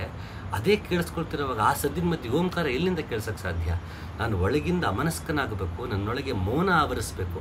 ನನ್ನೊಳಗಿನ ಮೌನದಲ್ಲಿ ಓಂಕಾರವನ್ನು ಕೇಳಬೇಕು. ಆಗ ಮಾತ್ರ ಅವನು ಬ್ರಹ್ಮನನ್ನು ಪಡೀಲಿಕ್ಕೆ ಸಾಧ್ಯ, ಇಲ್ಲ ಅಂದರೆ ಸಾಧ್ಯ ಇಲ್ಲ. ಮರಣ ಭೀತಿಯ ಬೇರೆ ಸುಡದೆ, ಬರೀ ಮರಣ ಭೀತಿನ ಸುಡ್ತಾ ಇಲ್ಲ ಅವರು. ಯಾಕೆಂದರೆ ಒಂದು ಭಯ ಬರುತ್ತೆ, ನಾನು ಆ ಭಯವನ್ನು ಹೋಗಲಾಡಿಸ್ತೀನಿ ಅಂತ. ನೀರಿನ ಭಯ ಇರುತ್ತೆ ಅವನಿಗೆ, ನೀರಿನ ಭಯ ಹೋಗಿಸ್ತೀನಿ. ಮತ್ತು ಇನ್ನೇನೋ ಭಯ ಬರುತ್ತೆ ಅವನಿಗೆ, ದುಡ್ಡು ಕಳ್ಕೊಂಬಿಟ್ರೆ ಅನ್ನೋ ಭಯ ಬರುತ್ತೆ. ಆವಾಗ ಅದನ್ನು ಹೋಗಿಸ್ತೀನಿ ಅಂತಂದರೆ ಮತ್ತೆ ನಾಳೆ ಕಾಲು ಕಳ್ಕೊಳ್ತೀನಿ ಭಯ ಬರ್ಬೋದು. ಹೇಗೆ ನಾವು ಈಗ ಒಂದು ಮನೆ ತೊಗೋತೀವಿ, ಅದೇನಾದರೂ ಹೊಡ್ಕೊಂಡು ಹೋಗ್ಬಿಟ್ರೆ ಲೀಗಲಾಗಿ ಅಂತಂದ್ಬಿಟ್ಟು ನಾನು ಮಾಡ್ತೀವಿ, ಅದಕ್ಕೆ ಲೀಗಲ್ ರಿಜಿಸ್ಟ್ರೇಷನ್ ಮಾಡಿಸ್ಕೋತೀವಿ. ಅಷ್ಟೇ ಮಾಡಲ್ಲ, ಕಾಂಪೌಂಡ್ ಹಾಕ್ಕೋತೀವಿ ಒಳಗೆ ಯಾರು ಬರಬಾರ್ದು ಅಂತ. ನಾವು ಅಷ್ಟೇ ಮಾಡಲ್ಲ, ಮನೆಗೆ ಬಾಗಿಲು ಹಾಕ್ತೀವಿ. ಅಷ್ಟೇ ಮಾಡಲ್ಲ, ಗಟ್ಟಿಯಾದ ಬೀಗ ಹಾಕ್ತೀವಿ. ನಾವು ಅಷ್ಟೇ ಮಾಡಲ್ಲ, ಗ್ರಿಲ್ಸ್ ಹಾಕಿಸ್ತೀವಿ. ಅಲ್ಲಿಗೆ ನಮ್ಮ ಭಯ ನಿಲ್ಲೋದಿಲ್ಲ. ಮತ್ತೆ CCTV ಹಾಕಿಸ್ತೀವಿ. CCTV ಹಾಕಿ ನಮ್ಗೆ ಅಲ್ಲಿಗೆ ಭಯ ನಿಲ್ಲಲ್ಲ. ಆಗಾಗ ನಾವು ಮಾನಿಟ್ರಲ್ಲಿ ನೋಡ್ತಾ ಕೂತಿರ್ತೀವಿ. ಮತ್ತೆ ಸೆಕ್ಯೂರಿಟಿ ಇಡ್ತೀವಿ. ಸೆಕ್ಯೂರಿಟಿನ ಮತ್ತೆ ನನ್ನಲ್ಲಿ ಅದೇ ಭಯ ಇದ್ದರೆ ಸೆಕ್ಯೂರಿಟಿ ಸರಿ ಕೆಲಸ ಮಾಡೋದನ್ನ ಇಲ್ವ ಅಂತ ನೋಡೋದಕ್ಕೆ ಮತ್ತೊಬ್ಬ ಇನ್ಚಾರ್ಜ್ ನೀಡಬೇಕಾಗತ್ತೆ. ಹೀಗೆ ನನ್ನ ಭಯ, ನನ್ನ ಅಪನಂಬಿಕೆ, ಎಲ್ಲರ ಮೇಲೂ ಅಪನಂಬಿಕೆ ಇರೋದ್ರಿಂದ ಈ ಭಯ ಬರ್ತಾ ಇದೆ. 100 ಜನ ಸೆಕ್ಯೂರಿಟಿ ಗಾರ್ಡ್ ಇಟ್ಟರು ಅವ್ನು ಮಲಗೋವಾಗಲೂ ಚಿಂತೆಲೆ ಮಲಗಬಹುದು ಅವನು. ಹಾಗಾಗಿ ಮೂಲ ಭಯ ಇದೆಯಲ್ಲ, ಅವನಲ್ಲಿ ಅಪನಂಬಿಕೆ ಇದೆಯಲ್ಲ, ಅಯ್ಯೋ ನನ್ನದು ಎಲ್ಲ ಕದ್ಕೊಂಡೋಗ್ಬಿಟ್ರೆ ಅನ್ನೋ ಭಯ ಇದೆಯಲ್ಲ, ನನ್ನದು ಅನ್ನುವ ಭಾವದ ಭಯವನ್ನು ತೊರೆಯದೆ ಅವನು 100 ಜನ ಅಲ್ಲ 1000 ಜನ ಸೆಕ್ಯೂರಿಟಿನ ಇಟ್ಟರು ಕೂಡ ಅವನು ಭಯ ಹೋಗಲ್ಲ. ಅವನು ನಿಶ್ಚಿಂತನಾಗಿರೋಕ್ಕೆ ಸಾಧ್ಯ ಇಲ್ಲ. ಯಾಕೆಂದರೆ ಆ 100 ಜನ ಸೆಕ್ಯೂರಿಟಿ ಗಾರ್ಡ್ ಕೆಲಸ ಮಾಡ್ತಿರಲ್ಲ ಹೆಂಗೆ ಗೊತ್ತಾಗುತ್ತೆ? ಅದಕ್ಕೆ ಮತ್ತೊಬ್ಬ ಇನ್ಚಾರ್ಜ್ ಇಡ್ತಾನೆ. ಮತ್ತೊಂದು ಅವಾಗ ಹೋಗಿ ಮಾನಿಟರ್ ಮಾಡಬೇಕಾಗತ್ತೆ. ಏನಪ್ಪ ನೀವು ಕರೆಕ್ಟಾಗಿ ಕೆಲಸ ಮಾಡ್ತಿದ್ದಾರೆ ಇಲ್ವಾ, ಹೇಗೆ ನೋಡ್ಕೋತಿದ್ದಾರೆ, ಮತ್ತೊಂದು ಮಾನಿಟರ್ ಮಾಡಬೇಕಾಗಿರುತ್ತೆ. ನಂಬಿಕೆ ಇಲ್ದರ ಕಡೆ ಭಯ ಇರುತ್ತೆ. ಹಾಗಾಗಿ ಮರಣ ಭೀತಿ ಎಲ್ಲಿಂದ ಬರುತ್ತೆ ಅಂದರೆ ಅಪನಂಬಿಕೆಯಿಂದ ಬರುತ್ತೆ, ನಾಳೆಯಿಂದ ಬರುತ್ತೆ. ಈ ಅಪನಂಬಿಕೆ ಹೋಗಬೇಕು ಅಂದರೆ ನಂಬಿಕೆ ಬರಬೇಕು. ಯಾರ ಮೇಲೆ ಬರಬೇಕು ಅಂದರೆ ನನ್ನ ಮೇಲೆ ಬರಬೇಕು. ನನ್ನ ಮೇಲೆ ನಂಬಿಕೆ ಇಲ್ಲದೆ ನಾನು ನನ್ನ ಕರ್ಮಗಳಿಂದ ನನ್ನ ಭವಿಷ್ಯವನ್ನು ರೂಪಿಸ್ಕೊಳ್ತೇನೆ. ಇವತ್ತು ನಾನು ಏನು ಮಾಡ್ತೀನೋ ಅದೇ ನಾಳೆಯನ್ನು ನಿರ್ಧಾರ ಮಾಡುತ್ತೆ. ಸಾವು ಬರೋದು ನಾಳೆ, ಇವತ್ತಲ್ವಲ್ಲ, ಇವತ್ತು ಬದುಕಿದ್ದೀವಲ್ಲ. ಸೊ ಇವತ್ತು ನನ್ನ ಆರೋಗ್ಯ ಚೆನ್ನಾಗಿಟ್ಕೊಂಡ್ರೆ, ಇವತ್ತು ನನ್ನ ಮನಸ್ಸು ಚೆನ್ನಾಗಿಟ್ಕೊಂಡ್ರೆ ಸಾವು ಬಂದಾಗ ನಾನು ನೋಡ್ಕೊಳ್ಳೋಣ. ಸಾವಿಗೆ ನಾನು ಸಾವನ್ನು ಒಪ್ಪಿಕೊಳ್ಳುವ ಭಾವವನ್ನು ತರಬೇಕು ಅಂದರೆ ನನ್ನ ಮೇಲೆ ನಂಬಿಕೆ ಮೂಡಬೇಕು. ಯಾವಾಗ ನನ್ನ ಮೇಲೆ ನಂಬಿಕೆ ಮೂಡುತ್ತೆ, ಭಗವಂತನ ಮೇಲೆ ನಂಬಿಕೆ ಮೂಡುತ್ತೆ, ಆಗ ಮರಣದ ಭೀತಿ ಹೋಗುತ್ತೆ. ಮರಣ ಭೀತಿಯ ಬೇರ ಸುಡದೆ ತನ್ನ ಪರಮಾನಂದವನ್ನೇ ಎಲ್ಲೆಲ್ಲಿಯೂ ನಡೆದೆ. ಈ ಪರಮಾನಂದ ಎಲ್ಲೆಲ್ಲಿ ನೆಡೋದು ಅಂತ ಹೇಳ್ತಾರೆ. ಅಂದರೆ ಆಯ್ತಪ್ಪ, ಇನ್ನೂ ಅನುಭವಿಸೇ ಇಲ್ಲ. ಇದೆಷ್ಟು ಚೆನ್ನಾಗಿ ಕಾಂಟ್ರಡಿಕ್ಟ್ ಮಾಡ್ತಾರೆ. ಪರಮಾನಂದನ ಇನ್ನೂ ಅನುಭವಿಸ್ತೆ ನಾನು ಬ್ರಹ್ಮ ಆಗೋಕ್ಕೆ ಸಾಧ್ಯ ಇಲ್ಲ. ಬ್ರಹ್ಮ ಆದಮೇಲೆ ಪರಮಾನಂದ ನಾನಾಗಿರ್ತೀನಿ. ಎಲ್ಲೆಲ್ಲೂ ಅದು ಖಂಡಿತ ಅದು ಇದ್ದೇ ಇರುತ್ತೆ, ಆವರಿಸ್ಕೊಂಡಿರುತ್ತೆ. ನಾನಾಗಿ ನೆಡೋ ಅವಶ್ಯಕತೆ ಇಲ್ಲ. ಯಾಕಂದರೆ ನಾವು ಸತ್ಯಚಿತ್ ಆನಂದ ಸ್ವರೂಪವೇ ಆಗಿರುವುದರಿಂದ, ನಾನು ಆನಂದವೇ ಆಗಿರೋದ್ರಿಂದ ಆ ಆನಂದವನ್ನು ಎಲ್ಲೆಲ್ಲೂ ನೆಡೋ ಅವಶ್ಯಕತೆ ಏನಿದೆ, ತಾನಾಗೇ ಪಸರಿಸುತ್ತಲ್ಲ ಅನ್ನೋ ಭಾವ ಬರುತ್ತೆ. ಪ್ರಶ್ನೆ ಮೂಡೋದು ಸಹಜ. ಆನಂದ ನಮಗಿನ್ನೂ ಅನುಭವ ಆಗಿಲ್ಲ, ಆದರೆ ಆನಂದದ ಕಲ್ಪನೆ ಇದೆ. ಎಲ್ಲರೂ ಹಲವಾರು ಸಾಧು ಸಂತರುಗಳು ನಮಗೆ ಹೇಳಿ ಹೋಗಿದ್ದಾರೆ, ಆನಂದ ಅಂದರೆ ಹೀಗಿರುತ್ತೆ, ಅದು ಸದಾ ನಮ್ಮಲ್ಲೇ ಇರುವಂಥದ್ದು ಅಂತ ಎಲ್ಲರೂ ಹೇಳಿರ್ತಾರೆ. ಪರಮಾನಂದ ಪ್ರೀತಿ, ಪ್ರೇಮ, ವಿಶ್ವಾಸ, ಇದು ಪರಮಾನಂದದ ಒಂದು ಗ್ಲಿಮ್ಸು. ಅದನ್ನು ನಾವು ಎಲ್ಲೆಲ್ಲೂ ಕಾಣ್ಕೋಬೇಕು. ಭಗವಂತ ಎಲ್ಲೆಲ್ಲೂ ಇದನ್ನ ಮೇಲೆ ಅವನು ಆನಂದ ಸ್ವರೂಪ ಅಲ್ವಾ. ಆ ಆನಂದವನ್ನು ಹೊರಗೆಲ್ಲ ಕಾಣ್ಕೊಳ್ಬೇಕು. ನಾವು ಹೊರಗೂ ಭಗವಂತನನ್ನು ಕಾಣ್ತಾ, ಹೊರಗೆ ಅವನ ಆನಂದವನ್ನು ಅನುಭವಿಸ್ತಾ, ಒಳಗೂ ಅನುಭವೋದಕ್ಕೆ ಸಾಧ್ಯ. ನಾವು ಹೊರಗೇನು ಮಾಡದೆ, ನಾನು ಹೊರಗಿಂದ ಜಾತಿ ಭೇದ ಮತಮಾತ್ಸರ್ಯಗಳನ್ನ ಮಾಡಿಕೊಂಡು ಒಳಗೆ ಮಾತ್ರ ಪರಮಾತ್ಮನ ಕಂಡ್ಕೊಳ್ತೀನಿ ಅಂದರೆ ಸಾಧ್ಯ ಇಲ್ಲ. ಹೊರಗೂ ಪರಮಾತ್ಮನ ಕಾಣಬೇಕು. ಭಗವಂತ ಎಲ್ಲೂ ಇದ್ದಾನೆ ಅನ್ನೋ ಅನುಸಂಧಾನ ನಮಗಿರಬೇಕು. ಎಲ್ಲವನ್ನು ಪೂಜನೀಯವಾಗಿ ಕಾಣಬೇಕು, ಗೌರವದಿಂದ ಕಾಣಬೇಕು. ಆಗ ನಾವು ಎಲ್ಲೆಲ್ಲೂ ಪರಮಾನಂದವನ್ನು ನೆಡೋದಕ್ಕೆ ಸಾಧ್ಯ. ಎಲ್ಲರನ್ನೂ ಪ್ರೀತಿ ಮಾಡಬೇಕು, ಎಲ್ಲವರನ್ನೂ ಗೌರವಿಸಬೇಕು, ಎಲ್ಲರನ್ನು ಪೂಜ್ಯ ಭಾವದಿಂದ ನೋಡಬೇಕು. ಆಗ ಹೊರಗೂ ಪರಮಾನಂದ ನಮಗೆ ನೀಡೋದಕ್ಕೆ ಸಾಧ್ಯ. ಇದು ಇದು ಒಳಗಿನ ದುಡಿಮೆ ಹಾಗೂ ಹೊರಗಿನ ದುಡಿಮೆ. ಅದಕ್ಕೆ ಅಷ್ಟಾಂಗ ಯೋಗ ಅಂತ ನಾನು ಮೊದಲೇ ಹೇಳಿದ್ದು. ಅಲ್ಲಿ ಯಮ ಇದೆ, ನಿಯಮ ಇದೆ, ಧಾರಣೆ ಇದೆ, ಹಲವಾರಿದೆ. ಅಷ್ಟಾಂಗ ಯೋಗದ ಬಗ್ಗೆ ಮುಂದೊಂದು ದಿನ ಚರ್ಚೆ ಮಾಡಿ. ಹೇಗೆ ಇದು ನನ್ನ ಕರ್ಮಗಳು, ಹೊರಗಿಂದ ಮಾಡುವ ಕರ್ಮಗಳು, ಕಾಯ ವಾಚ ಮನಸ ಮಾಡುವ ಕರ್ಮಗಳನ್ನು ನಾವು ಹೇಗೆ ಶುದ್ಧಿ ಮಾಡ್ಕೊಳ್ತಾ, ಒಳಗೆ ನಾವು ಕಲ್ಮಶವಾದಂಥ ಮನಸ್ಸು ಬುದ್ಧಿಗಳನ್ನು ನಾವು ಇದು ನಿಷ್ಕಲ್ಮಶವಾಗಿ ಮಾಡ್ಕೊಳ್ತಾ ಹೇಗೆ ಹೊರಗಿಂದ ಮತ್ತು ಒಳಗಿಂದ ಮೇಲ್ಸ್ತರಕ್ಕೆ ಏರುವುದು ಅನ್ನೋದು ಮತ್ತೊಂದು ದಿನ ಚರ್ಚೆ ಮಾಡೋಣ. ಶರೀರದೊಳು ಅಭಿಮಾನ ಬಿಡದೆ ತನ್ನ ಗುರುಶಂಕರನಿಗೆ ಚಿತ್ತವನ್ನು ಒಪ್ಪಿಸದೆ, ವಿತ್ತವನ್ನು ಒಪ್ಪಿಸದೆ. ಎಷ್ಟು ಅದ್ಭುತ ಸಾಲುಗಳು ನೋಡಿ. ಶರೀರದ ಅಭಿಮಾನ, ಈ ದೇಹಾಭಿಮಾನ ನಾನು ಬಿಟ್ಟಿಲ್ಲ ಅಂದರೆ, ಈ ದೇಹದ ಅಭಿಮಾನ ಬಿಡದೆ ನಾನು ಬಿಡೋಕ್ಕಾಗಲ್ಲ. ಯಾಕೆಂದರೆ ನಾನು ಶುರು ಆಗೋದು ಮೊದಲು ಈ ದೇಹದಿಂದಾನೆ. ದೇಹ, ನಾನು, ನನ್ನ ಮನೆ, ಹೆಂಡತಿ, ಮಕ್ಕಳು ಇವೆಲ್ಲ ದೇಹನೇ. ಬರೀ ಈ ದೇಹ ಮಾತ್ರ ಆಗಲ್ಲ ಶರೀರ ಅಂದರೆ, ಇದೆಲ್ಲವೂ ನನ್ನದೇ. ಹಾಗೆ ಈ ಅಭಿಮಾನವನ್ನು ಬಿಡದೆ, ಈ ಶರೀರವನ್ನು ಬಿಡು ಅಂತ ಹೇಳ್ತಿಲ್ಲ, ಶರೀರದ ಅಭಿಮಾನವನ್ನು ಬಿಡಬೇಕು. ಶರೀರನ ಬಿಡು ಅಂತ ಯಾರು ಹೇಳಲ್ಲ, ಹೆಂಡತಿ ಮಕ್ಕಳನ್ನ ಬಿಡು ಅಂತ ಹೇಳ್ತಿಲ್ಲ. ಅದರ ಮೇಲಿರೋ ಅಭಿಮಾನವನ್ನು ಬಿಡು, ಅದರ ಮೇಲಿರೋ ಮೋಹವನ್ನು ಬಿಡು ಅಂತ ಹೊರತು ಹೆಂಡತಿನೇ ಬಿಟ್ಬಿಡು ಅಂತಲ್ಲ, ಅಥವಾ ಆಸ್ತಿ ಅಂತಸ್ತನ್ನ ಬಿಡಬೇಕು ಅಂತ ಹೇಳಲ್ಲ. ಆದರೆ ಇವತ್ತೆಲ್ಲರೂ ಮಾಡ್ತಿದ್ದಾನೆ. ನೀವು ಯಾಕೆ ಅಷ್ಟೊಂದು ದುಡ್ಡು ಯಾಕೆ ಹಿಂದೆ ಹೋಗ್ತೀರಾ? ಅದೆಲ್ಲ ಬಿಟ್ಟು ನೀವು ಪರಮಾತ್ಮ ಸಾಕ್ಷಾತ್ಕಾರ ಮಾಡ್ಕೊಳ್ಳಿ. ಮತ್ತೊಂದು ಹೇಳ್ತಾರೆ, ಅವನೇ ಮಾಡಿಕೊಂಡು ಆಶ್ರಮ ಕೋಟ್ಯಾಂತರ ರೂಪಾಯಿ ಬಾಳ್ತಾರಂತೆ. ಅವನೇ ದೊಡ್ಡ ದೊಡ್ಡ ಕಾರ್ಗಳಲ್ಲಿ ಓಡಾಡ್ತಿರ್ತಾನೆ, ನಮಗಿಂತ ಹೆಚ್ಚು ಶ್ರೀಮಂತನಾಗಿರ್ತಾನೆ. ಇದನ್ನು ಹೇಳೋಂಥ ಗುರು, ಶ್ರೀಮಂತಿಕೆಯಲ್ಲಿ ಏನೂ ಇಲ್ಲ, ದುಡ್ಡಲ್ಲಿ ಏನೂ ಇಲ್ಲ ಅಂತ ಹೇಳೋಂಥ ಗುರು ನಮ್ಮ ಹತ್ರ ದುಡ್ಡಿಸ್ಕೊಂಡೇ ಹೇಳ್ತಾ ಇರ್ತಾನೆ. ಅದನ್ನೇನು ಫ್ರೀಯಾಗಿ ಹೇಳ್ತಿರಲ್ಲ. ಅವನು ಕೇಳಿದ್ರೆ ಫ್ರೀಯಾಗಿ ಹೇಳೋಕ್ಕೆ ಹೋದೆ, ಸದ್ಗುರು ಅಂತಾರಲ್ಲ, ನಾನು ಫ್ರೀಯಾಗಿ ಹೇಳೋಕ್ಕೆ ಹೋದೆ, ಅವಾಗ ಯಾರೂ ಕೇಳಲಿಲ್ಲ, ನಾನು ದುಡ್ಡು ಚಾರ್ಜ್ ಮಾಡಿಲ್ಲ ಅಂತಂದರೆ ಸೀರಿಯಸ್ನೆಸ್ ಗೊತ್ತಾಗಲ್ಲ ಅಂದರು. ಅಲ್ರಿ, ಸತ್ಯಕಾಮ ಬರ್ತಾನೆ, ಸತ್ಯಕಾಮ ಜಾಬಾಲಿ ಸತ್ಯವನ್ನು ಹುಡ್ಕೊಂಡು ಬರ್ತಾನೆ, ನಾನು ಕಂಡ್ಕೊಳ್ಬೇಕು ಅಂತ. ಗುರುವಾಗಿನ ಫೀಸ್ ಕೇಳಿದ್ದೇನೋ, ನೀನು ಯಾವ ಕುಲದವನು ಕೇಳ್ತಾನೆ, ತಾಯಿನ ಹೋಗಿ ಕೇಳ್ತಾನೆ, ನನ್ನ ಕುಲ ಗೊತ್ತಿಲ್ಲ ಅಂತ ಹೇಳ್ತಾನೆ. ಬಂದು ಹೇಳಿ, ನನ್ನ ಕುಲ ಗೊತ್ತು, ನನಗೇನು ಗೊತ್ತಿಲ್ಲ, ನಾನು ಬರೀ ಸತ್ಯವನ್ನಷ್ಟೇ ಅಪೇಕ್ಷೆ ಪಟ್ಟಿದ್ದೀನಿ, ಸತ್ಯವನ್ನು ಹೇಳ್ತಾ ಇದ್ದೀನಿ ಅಂದಾಗ, ನೀ ಸತ್ಯವನ್ನೇ ಅಪೇಕ್ಷೆ ಪಟ್ಟಿದ್ಯಾ, ನೀನು ಒಪ್ಕೊಳ್ತೀನಿ ಅಂತ ಅವನು ಸತ್ಯವನ್ನು ಬಯಸ್ದ ಅಷ್ಟೇ, ನೀನೂ ಬಯಸಲಿಲ್ಲ. ಅವನು ಫೀಸ್ ಏನು ಕೇಳಲಿಲ್ಲ. ಅವರು ಷಟ್ಪ್ರಶ್ನೋಪನಿಷತ್ ಅಂತ ಉಪನಿಷತ್ತಲ್ಲಿ ಬರುತ್ತೆ, 6 ಪ್ರಶ್ನೆಗಳನ್ನ ಶಿಷ್ಯರಿಗೆ ಕೇಳಕ್ಕೆ ಬರ್ತಾರೆ. ಬಂದಾಗ ಹಲವು ಬಾರಿ ಇದು ಉಲ್ಲೇಖ ಮಾಡಿದ್ದೀನಿ. ಅವ್ರು ಬಂದು ಕೇಳಿದಾಗ 6 ಪ್ರಶ್ನೆಗಳಿದೆ, ಉತ್ತರ ಕೊಡಿ ಅಂದಾಗ, ನನಗೆ ಗೊತ್ತಿದ್ರೆ ಹೇಳ್ತೀನಿ, ನನ್ನ ಜೊತೆ ಒಂದು 2 ವರ್ಷ ಇರಿ, ಇದನ್ನು ಹೇಳೋ ರೀತಿ ವ್ರತ ನಿಯಮಗಳನ್ನು ಪಾಲಿಸಿ, ಆಗ ನನಗೆ ಗೊತ್ತಿದ್ರೆ ಹೇಳ್ತೀನಿ ಅಂದರೆ ಬಿಟ್ಟರೆ ಫೀಸ್ ಕೊಡಿ ನನಗೆ ಇಷ್ಟು ಅಂತ ಅವ್ರು ಕೇಳಲೇ ಇಲ್ಲ. ಅವರು ಮತ್ತು ನನಗೆ ಗೊತ್ತು ಅಂತಲೇ ಹೇಳಲೂ ಇಲ್ಲ. ಅವ್ರ ಹತ್ರ ನನಗೆ ಗೊತ್ತಿದ್ರೆ ಹೇಳ್ತೀನಿ ಅಂತಾರೆ. ಉಪನಿಷತ್ ಕಾಲದ ಋಷಿಮುನಿ ನನಗೆ ಗೊತ್ತಿದ್ರೆ ಹೇಳ್ತೀನಿ ಅಂತಾರೆ. ಇವ್ರುಗಳು ನನಗೆ ಗೊತ್ತು, ನಾನು ಎನ್ಲೈಟನ್ ಆಗಿಬಿಟ್ಟಿದ್ದೀನಿ, ನೀವು ಅಜ್ಞಾನಿಗಳು, ಬನ್ನಿ ಫೀಸ್ ಕೊಟ್ಟುವಾಗ ಫೀಸ್ ಕೊಡಲ್ಲಪ್ಪ, ಅವನು ಪಾಪ ಬಡವ, ಆದರೆ ಅವನಿಗೆ ಆತ್ಮ ಸಾಕ್ಷಾತ್ಕಾರ ಎಲ್ಲ ಹಂಬಲವೂ ಇದೆ. ನೀವು ಸೇರಿಸ್ಕೊಳ್ತೀರಾ? ಹಾಗಾದರೆ ಪಾಪ ಅವನು ಒಳಗಡೆ ಬರೋದಕ್ಕೂ ಫೀಸ್ ಕೊಡಬೇಕಾದಂಥ ಪರಿಸ್ಥಿತಿ ಇರುತ್ತೆ. ಹಣದಿಂದನೇ ನೀವು ಆಸಕ್ತಿನ ಅಳಿತೀರಾ ಅನ್ನೋದಾದರೆ, ಅವರು ಉಪನಿಷತ್ಕಾರ ಎಲ್ಲಿಸ್ಕೊಂಡ್ರು? ಪರಮಹಂಸರ ಹತ್ರ ವಿವೇಕಾನಂದ ಬಂದಾಗ ಅವ್ರೇನು ಫೀಸ್ ಕೇಳಿದ್ರ? ಎಲ್ಲಿಸ್ಕೊಂಡ್ರು ದುಡ್ಡು? ಮುಕುಂದರ ಸ್ವಾಮಿಗಳು ಬೆಳಗೆರೆ ಕೃಷ್ಣಶಾಸ್ತ್ರಿಗಳ ಹತ್ರ ಎಲ್ಲಿ ದುಡ್ಡಿಸ್ಕೊಂಡ್ರು? ಸಾವಿರಾರು ವರ್ಷಗಳಿಂದ ನಡೆದುಕೊಂಡು ಬಂದಿರುವಂತಹ ಒಂದು ಜ್ಞಾನದ ಒಂದು ಪರಂಪರೆ ಇವತ್ತು ಇವ್ರು ಇಸ್ಕೊಳ್ಳೋಂಥ 1 ಲಕ್ಷ 2 ಲಕ್ಷ ರೂಪಾಯಿಂದ ಉಳಿಸೋದಕ್ಕೆ ಸಾಧ್ಯ ಇದೆಯಾ? ಅಥವಾ ಅದು ಇದರಿಂದ ನಿಂತು ಹೋಗ್ಬಿಡುತ್ತಾ? ಸಾವಿರಾರು ವರ್ಷಗಳಿಂದ ನಡೆದು ಬಂದಂತಹ ಜ್ಞಾನಧಾರೆ ಇವತ್ತು ನಿಲ್ಲೋದಕ್ಕೆ ಸಾಧ್ಯ ಇದೆಯಾ? ಸಾಧ್ಯ ಇಲ್ಲ. ಇವತ್ತು ಒಂದು ಸತ್ತೋಗಿರೋ ನದಿಯನ್ನೇ ನಾವು ಪುನರುಜ್ಜೀವನಗೊಳಿಸುವಂಥ ಕಾಲದಲ್ಲಿ ಜ್ಞಾನದ ನದಿ ಬತ್ತೋಗುತ್ತಾ? ಅದು ಸತ್ತೋಗುತ್ತಾ? ಇವರು ಬಂದದನ್ನು ಪುನರುಜ್ಜೀವನಗೊಳಿಸೋ ಅವಶ್ಯಕತೆ ಇದೆಯಾ? ಅದಷ್ಟು ಅಶಕ್ತವಾಗಿದೆಯಾ ಜ್ಞಾನದ ನದಿ? ಸಾಧ್ಯ ಇಲ್ಲ. ಇವರೆಲ್ಲ ದುಡ್ಡುಗೋಸ್ಕರ ಮಾಡೋಂಥ ಮೋಸ. ನಿಜವಾಗಲೂ ಜ್ಞಾನದ ದಾಹ ಇರೋವನು ಅವನು ಎಷ್ಟು ಇದಾಗಿರ್ತಾನೆ ಅಂದರೆ ಎಲ್ಲವನ್ನೂ ಕಳ್ಕೊಳ್ಳೋಕೆ ರೆಡಿ ಇರ್ತಾನೆ ಅವನು. ಅದಕ್ಕೆ ದುಡ್ಡಿಂದನೇ ಅಳಿಬೇಕು ಅನ್ನೋ ಅವಶ್ಯಕತೆ ಇಲ್ಲ. ಯಾಕೆ ಹೇಳ್ತಿದ್ದೀನಿ ಅಂತಂದರೆ, ಮುಂದೆ ಇಲ್ಲಿದೆ, ನಮ್ಮ ಗುರುಶಂಕರನಿಗೆ ಚಿತ್ತವನ್ನು ಒಪ್ಪಿಸದೆ, ಈ ಚಿತ್ತ ಇದೆಲ್ಲ ನನ್ನ ಥಾಟ್ ಪ್ರೋಸೆಸ್ ನಡೀತಿರುತ್ತಲ್ಲ, ಮನಸ್ಸು ಮತ್ತು ಬುದ್ಧಿ, ಇದನ್ನು ಒಪ್ಪಿಸ್ದೇನೆ ಗುರುವಿಗೆ ಒಪ್ಪಿಸಬೇಕು. ಅವನು ಕೇಳ್ತಾ ಇರೋದೇನು, ನೀನು ನಿನ್ನ ಮನಸ್ಸು, ಬುದ್ಧಿ, ಅಹಂಕಾರವನ್ನು ಒಪ್ಪಿಸು. ಇನ್ನೇನು ಅಲ್ಲ. ನಮ್ಮ ಶರೀಫ್ ಅಜ್ಜ ಅದೇ ಅಂತಾರೆ, 1 ಲಕ್ಷ ಕೊಡೋನಿಗೆ ಈ ತತ್ವಪದ ಹೇಳಬೇಡ, 1 ಲಕ್ಷ ಕೊಟ್ಟವನಿಗೆ ಹೇಳು ಅಂತ. ದುಡ್ಡು ಕೊಟ್ಟವನಿಗೆ ಇದನ್ನು ಹೇಳಬೇಡಪ್ಪ, ಗಮನ ಕೊಟ್ಟವನಿಗೆ ಹೇಳು ಅಂತ ಶರೀಫ್ ಅಜ್ಜ ಹೇಳೋದು. ಅದನ್ನು ಅವರ ಪರಂಪರೆಯಲ್ಲಿ, ಗುರು ಪರಂಪರೆಯಲ್ಲಿ ಹೇಳ್ಕೊಂಡು ಬಂದಿದ್ದಾನೆ. ಕೊನೆಗೆ ನಾನು ಕೂಡ ಶಿಶುನಾ ಶರೀಫರ ಗುರು ಪರಂಪರೆಗೆ ಸೇರಿದವನು. ಇಲ್ಲಿ 5-6 ತಲೆಮಾರು ಗುರು ಪರಂಪರೆ ಬರುತ್ತೆ. ನಾನೀಗ 6ನೇ ತಲೆಮಾರಿನ ಗುರು ಪರಂಪರೆಗೆ ಸೇರಿದವನು. ನನ್ನ ಗುರುಗಳಾದ ನಾಗರಾಜಪ್ಪರು ಕೂಡ ನನಗೇನು ಫೀಸ್ ತೊಗೊಂಡೇನು ಮಾರ್ಗಕ್ಕೆ ಸೇರಿಸ್ಕೊಂಡಿದ್ದಲ್ಲ, ಅವ್ರ ಗುರುಗಳೇನು ಫೀಸ್ ತೊಗೊಂಡು ಮಾರ್ಗಕ್ಕೆ ಸೇರಿಸ್ಕೊಂಡಿದ್ದಲ್ಲ. ನನಗೂ ಕೂಡ ದೇಹ ಬಿಟ್ಟು ಅವರು ದೇಹ ಬಿಡೋ ಸಮಯದಲ್ಲಿ ಇದು ನಡೆಸ್ಕೊಂಡು ಹೋಗಿ ಯಾರಿಗಿದು ಆಸಕ್ತಿ ಇದೆ, ಯಾರು ಗಮನ ಕೊಡ್ತಾರೆ ಅವ್ರಿಗೆ ಇದನ್ನು ಹೇಳೋಗಿ ಅಂದರೂ ಹೊರತು ಮಾರ್ಗವನ್ನು ದುಡ್ಡಿಸ್ಕೊಂಡು ಹೇಳಿ ಅಂತ ನನಗೆ ನನ್ನ ಗುರುಗಳು ನನಗೆ ಹೇಳ್ಕೊಟ್ಟಿಲ್ಲ. ಯಾವ ಗುರು ಅದನ್ನು ಹೇಳ್ಕೊಡಲ್ಲ. ಹಾಗೆ ಯಾರನ್ನ ಇವಾಗ ಸಾಯಿಬಾಬಾ ಫೀಸ್ ಇಸ್ಕೊಂಡು ಒಳ್ಳೇದು ಮಾಡಲಿಲ್ಲ, ರಾಘವೇಂದ್ರ ಸ್ವಾಮಿಗಳು ಫೀಸ್ ಇಸ್ಕೊಂಡು ಒಳ್ಳೇದು ಮಾಡಲಿಲ್ಲ, ಕನಕದಾಸರು ದುಡ್ಡು ಕೊಟ್ಟರೆ ಮಾತ್ರ ಹಾಡ್ತೀನಿ ಅಂತ ಕೀರ್ತನೆಗಳನ್ನ ಹಾಡಲಿಲ್ಲ, ಪುರಂದರದಾಸರು ಹಾಡಲಿಲ್ಲ. ಆನ್ ದಿ ಕಾಂಟ್ರರಿ ಭಿಕ್ಷೆ ಬೇಡ್ಕೊಂಡು ಹೋದ್ರು ಪಾಪ ಅವರು. ದುಡ್ಡು ಕೇಳಲಿಲ್ಲ, ಫೀಸ್ ಹೇಳಲಿಲ್ಲ. ಅವರು ಬಂದವ್ರಿಗೆಲ್ಲ ಕೀರ್ತನೆಗಳನ್ನ ಹಾಡು ಹೇಳಿದವರು. ಹಾಗಾಗಿ ಇಲ್ಲಿ ಗುರುಗೆ ಚಿತ್ತವನ್ನು ಒಪ್ಪಿಸ್ಬೇಕು, ಬಿಕ್ಕಿ ಬೇರೆ ಏನು ಕೇಳಲ್ಲ ಅವನು. ಮತ್ತಿಲ್ಲಿ ಇನ್ನೊಂದು ಪದ ಇದೆ, ಚಿತ್ತ ಮತ್ತು ವಿತ್ತ ಅಂತಾರೆ. ವಿತ್ತ ಅಂದರೆ ಆದಾಯ, ಅರ್ಥ ಅಂತಲೇ ಬರುತ್ತೆ, ಹಣ ಅನ್ನೋ ಅರ್ಥ ಬರುತ್ತೆ. ಈಗ ನಾವು ವಿತ್ತ ಅಂದರೆ ಹಣ ಅಂತ ಅನ್ಕೊಳ್ಳೋಣ.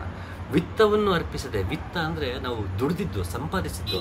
ಹಾಗೆ ನಾವು ದುಡ್ಡು ತೊಗೊಂಡು ಕೊಡಬೇಕು ಅಂತ ಹೇಳ್ತಾ ಇದ್ದಾರೆ ಶಂಕರಾರ್ಯರು. ಖಂಡಿತ ಇಲ್ಲ.